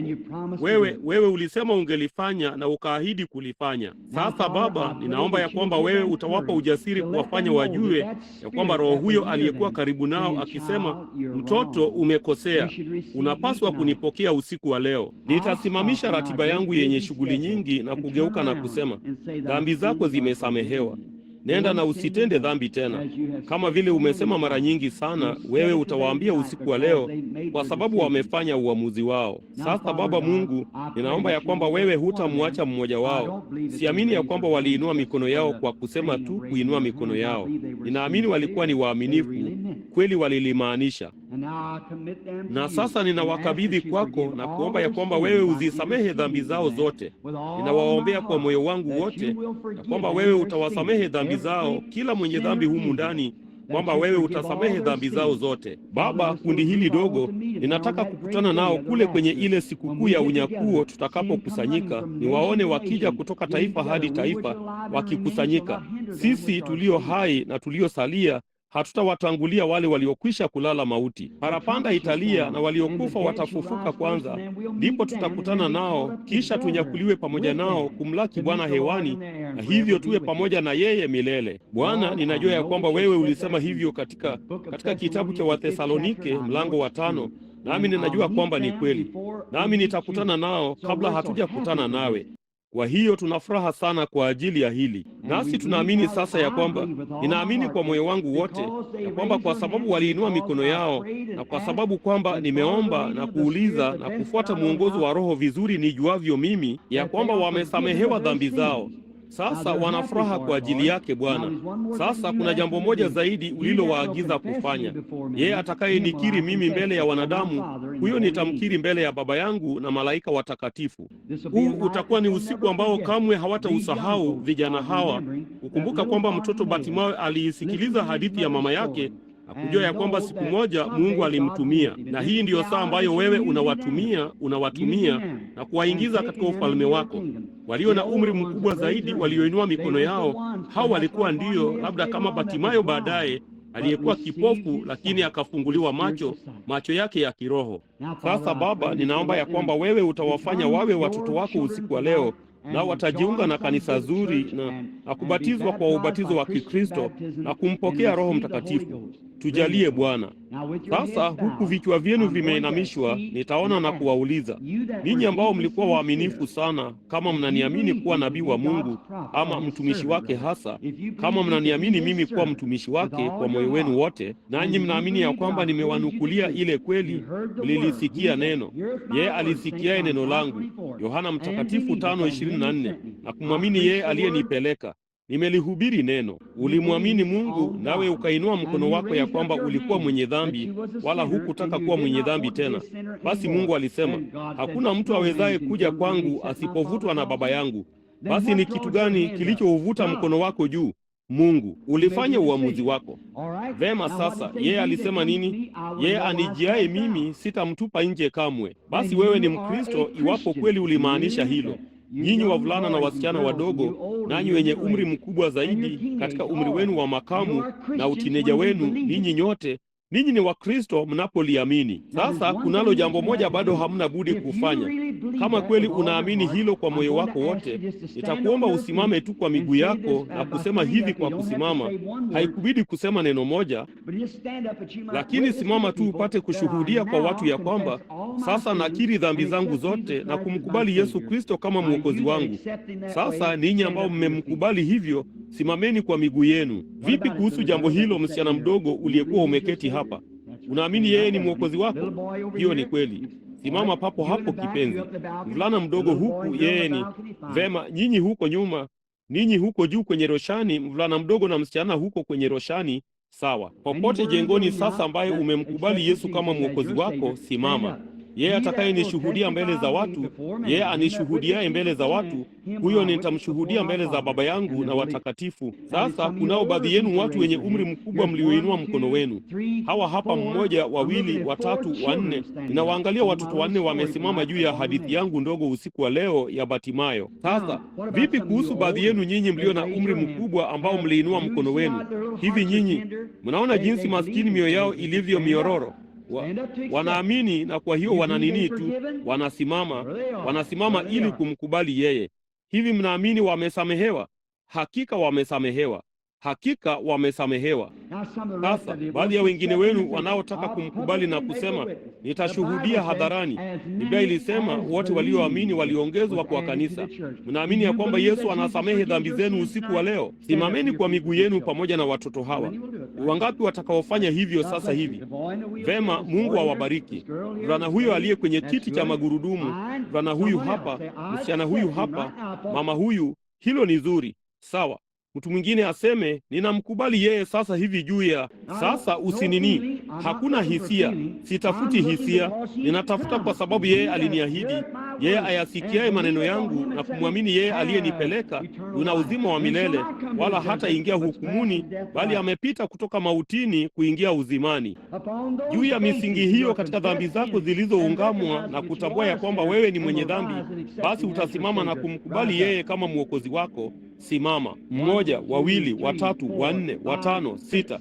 Hivi hakuna mwingine mmoja zaidi ambaye ningeweza kukuombea kabla hamjaketi chini? Kuna mmoja zaidi? Yeyote miongoni mwenu huko nje ukumbini atakayesimama? Mungu akubariki mama. Hilo ni zuri sana. Vema, kuna mwingine? Mungu akubariki dada. Vema, kuna mwingine? Wapo 7. Hiyo ni namba kamilifu. Sasa hebu tuinamishe kichwa chetu. Endeleeni tu kusimama. Baba yetu wa mbinguni, neno lako haliwezi kushindwa, ni la milele. Wewe ulisema yeye ayasikiaye maneno yangu na kumwamini yeye aliyenipeleka yuna uzima wa milele. Ulisema hivyo Bwana,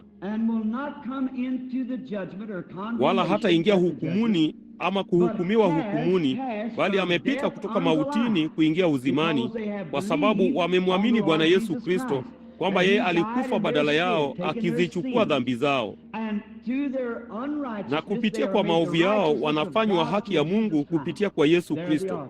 Hao hapo Baba, wao ni kumbukumbu za ujumbe wako hapa, wao ni watoto wako. Sasa huenda kamwe nisiweze kuwapa mkono katika dunia hii, lakini Baba Mungu, juu ya msingi wa neno lako, ninaamini na kulikubali neno lako ya kwamba wewe ni Mungu wala huwezi kusema uongo, nalo neno lako ni la milele. Ninawadai kwa ajili ya Injili, ninawadai kwa ajili ya Mungu kupitia Yesu Kristo akiwaondolea dhambi zao zote. Pia Baba, ninaomba ya kwamba utawaongoza watoto hawa waingie katika uzima wa milele, waongoze kwenye ubatizo wa Roho Mtakatifu, wabatize Baba katika roho na nguvu za mwili wa Yesu Kristo, kusudi wapate kuona kwa macho yao wenyewe ya kwamba wewe ni mwana wa Mungu.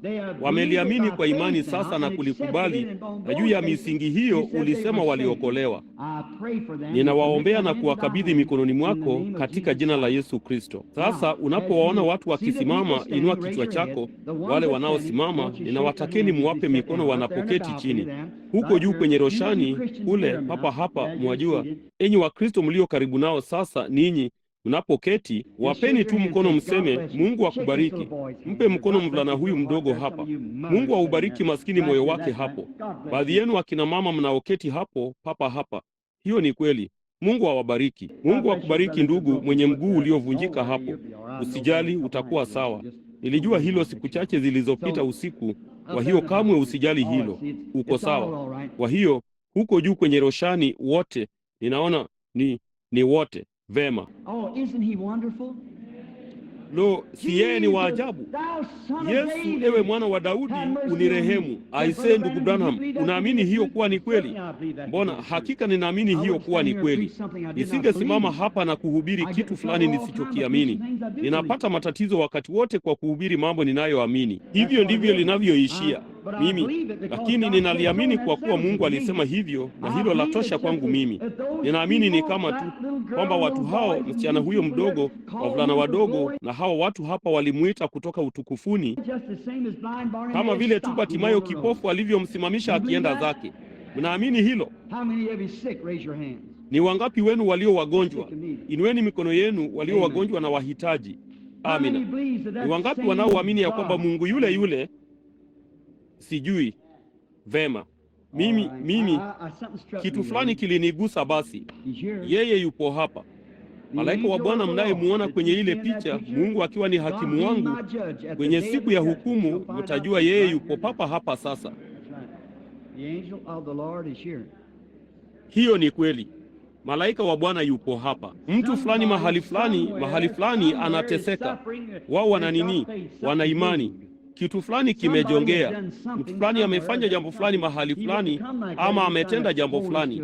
Yeye asingekuja namna hiyo, nami nikijaribu kuishikilia hii kuwa ni ibada ya Injili. Mna kadi zozote za maombi? Hamna. Vema, hamzihitaji. Iweni na imani na muamini. Kama nimewaambia nyinyi waongofu wachanga hapa, kwa kuwa yeye yupo hapa, marafiki, kamwe hamtajua ni hisia ya jinsi gani iliyopo wakati yeye anapokugusa. Unajua yale unayozungumzia. Basi hiyo ni kweli. Naam, unajua yale unayonena habari zake.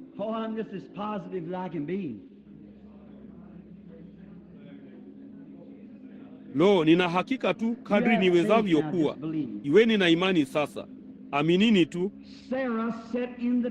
Sara aliketi hemani, naye akasema moyoni mwake, akacheka. Naye yule malaika akageuka na kusema, kwa nini Sara akacheka, akisema moyoni mwake ya kwamba hili lisingewezekana? Hiyo ni kweli. Vipi kuhusu mwanamke aliyeligusa vazi lake, naye akaangalia? Hivi hamwamini ya kwamba yeye ni kuhani mkuu yule yule usiku wa leo? Sasa ninyi waongofu wachanga, ninataka kuwathibitishieni ya kwamba yule mliyemgusa, dada kipenzi hapa, wewe na kijana dada anayeketi hapa, na huyo ndugu, huyo mvulana mdogo, na mvulana huyo mdogo, na msichana anayeketi hapo, ninataka kuwaonyesha ya kwamba ilikuwa ni Bwana Yesu, yeye yule aliyefanya ile ahadi.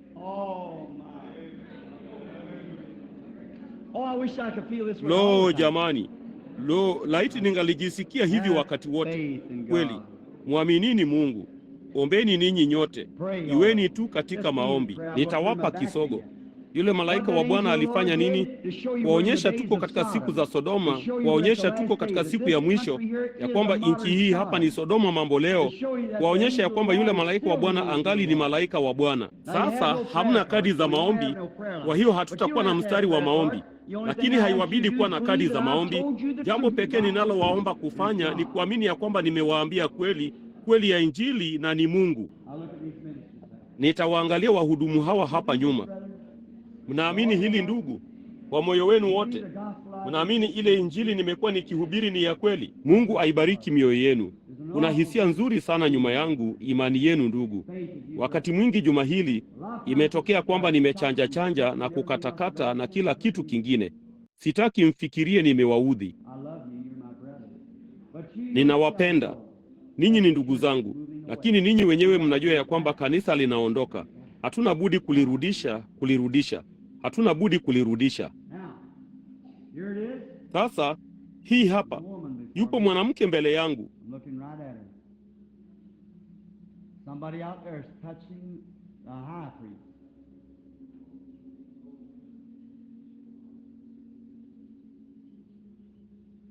Ninamwangalia moja kwa moja.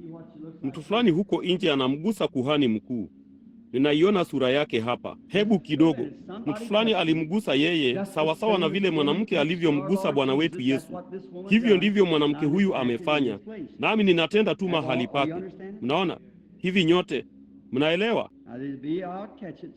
Sasa itakuwa nitalishika kwa dakika moja tu. Mnaona wakati likija kutoka. Sasa mtu fulani na amguse.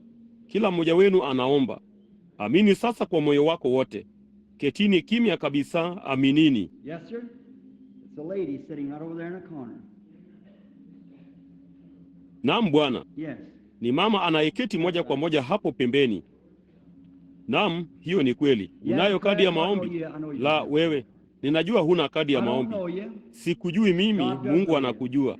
Unaona, hivi nyote ninawatakini ninyi nyote muangalie upande huu.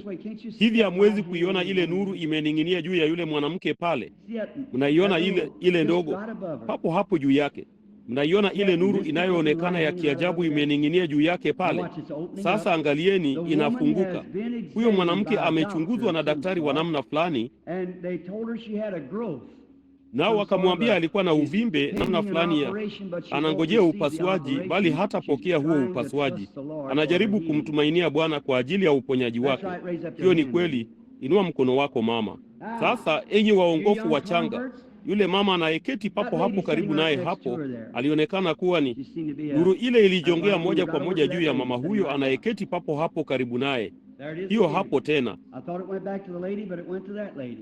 Nilidhani lirudi kwa huyo mama, bali ilimwendea mama yule. Yeye ni mwaminio, Mkristo mwaminio. Yeye ana namna fulani ya nini, kitu kama mzio ama unatokea mikononi mwake. Hiyo ni kweli. Sikujui mimi, sivyo mama? Huna kadi yoyote ya maombi. Hakika unaamini ya kwamba utapona? Unaamini huyo alikuwa ni Mungu? Unaamini ya kwamba ninaweza kukwambia yale unayoombea? Unaamini hilo kwa Mungu? Nyamazeni, ketini. Unaona, tafadhalini. Unaamini?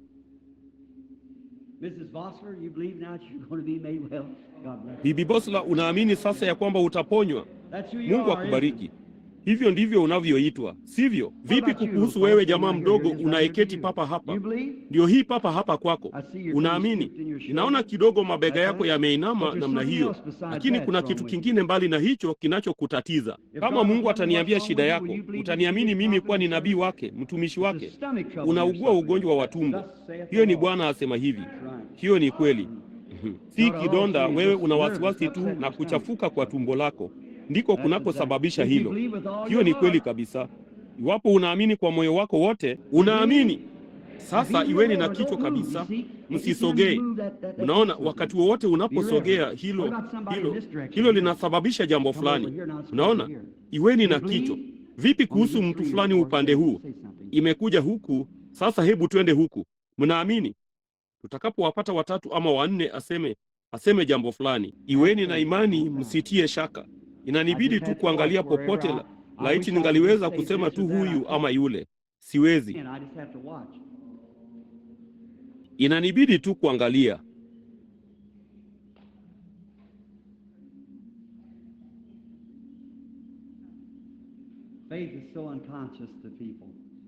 Imani haifahamiki kabisa na watu. Maskini mama anayeketi papo hapo akiniangalia. La nini? Papo hapo nyuma yako dada, papo hapo. Naam, una shida na macho yako. Hiyo ni kweli. Unaamini yeye atakuponya hayo? Iwapo huamini, utayapoteza macho yako. Yanaendelea kuzima zaidi na zaidi wakati wote. Wewe amini tu kwa moyo wako wote. Unaamini Mungu anaweza kuniambia kwamba wewe ni nani? Unajua mimi sikujui. B. Johnson, unaweza kwenda nyumbani ukapate afya. Muamini Bwana. Mama anayeketi papo hapo karibu naye, ilikubidi kuamka na kuondoka dakika chache zilizopita. Shetani alijaribu awezavyo kukunyang'anya huu. Unaamini Mungu anaweza kuniambia kuhusu shida yako? Ungeweza kunikubali mimi kama nabii wake ama mtumishi wake? Unaamini hilo kwa moyo wako wote? Sikujui mimi. Sijawahi kukuona maishani mwangu, bali wewe kweli umewasiliana na Mungu sasa hivi. Kweli, wewe ni mgonjwa sana. Hiyo ni kweli. Ni ugonjwa wa kibofu nyongo. Hiyo ni kweli. Jambo lingine, una moyo uliotanuka. Hiyo ni kweli kabisa. Bimila, inua mkono wako kama hiyo ni kweli. Nenda ukaupokee uponyaji wako. Yesu Kristo anakuponya. Ninakupa changamoto kuamini hilo. Nina nini tu, ninakuomba tu uamini. Vema, muamini Mungu. Unamwamini Yesu? Ewe mwana wa Daudi, unirehemu. Unamwamini yeye kwa moyo wako wote? Basi nisikieni, sikilizeni. Ni waaminio wangapi walio hapa? Inua mkono wako. Vema, ikiwa wewe ni mwaminio, sasa weka mkono wako chini. Kila mmoja wenu ni waaminio. Ni wangapi walio wagonjwa? Inueni mikono yenu. Vema, waaminio wekeaneni mikono. Nitalinukuu neno lile lile. Ishara hizi zitafuatana na hao waaminio. Jambo ndilo hili. Unaliamini? Sasa wewe muombee mtu fulani. Wewe mwekee mikono mtu fulani karibu nawe, kando yako, huko juu kwenye roshani. Naam, aminini. Huyo mama aliyeketi huko nje pale katikati, anayeugua ugonjwa huo wa wasiwasi uliosababishwa na... Vema, jambo ndilo hilo dada. Sikujui mimi, sijawahi kukuona maishani mwangu. Hiyo ni kweli, lakini umekuwa na wasiwasi kwa miaka kadhaa. Kristo anakuponya, anakupa afya. Huko juu kabisa kwenye roshani. Amina.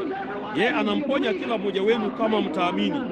Sasa ombeaneni, wekeaneni mikono.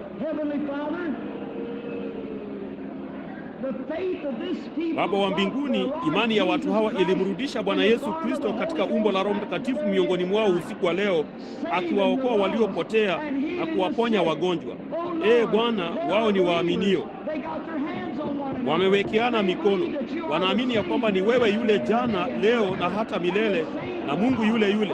Yesu, ewe mwana wa Daudi, wanasema kwa sauti kuu, jalia nguvu zilizomfufua Yesu kutoka kaburini ziwainue kwa miguu yao, wakiwa na ushuhuda, wakipiga makelele na kuusifu utukufu wa Mungu. Jalia wasimame kama Batimayo,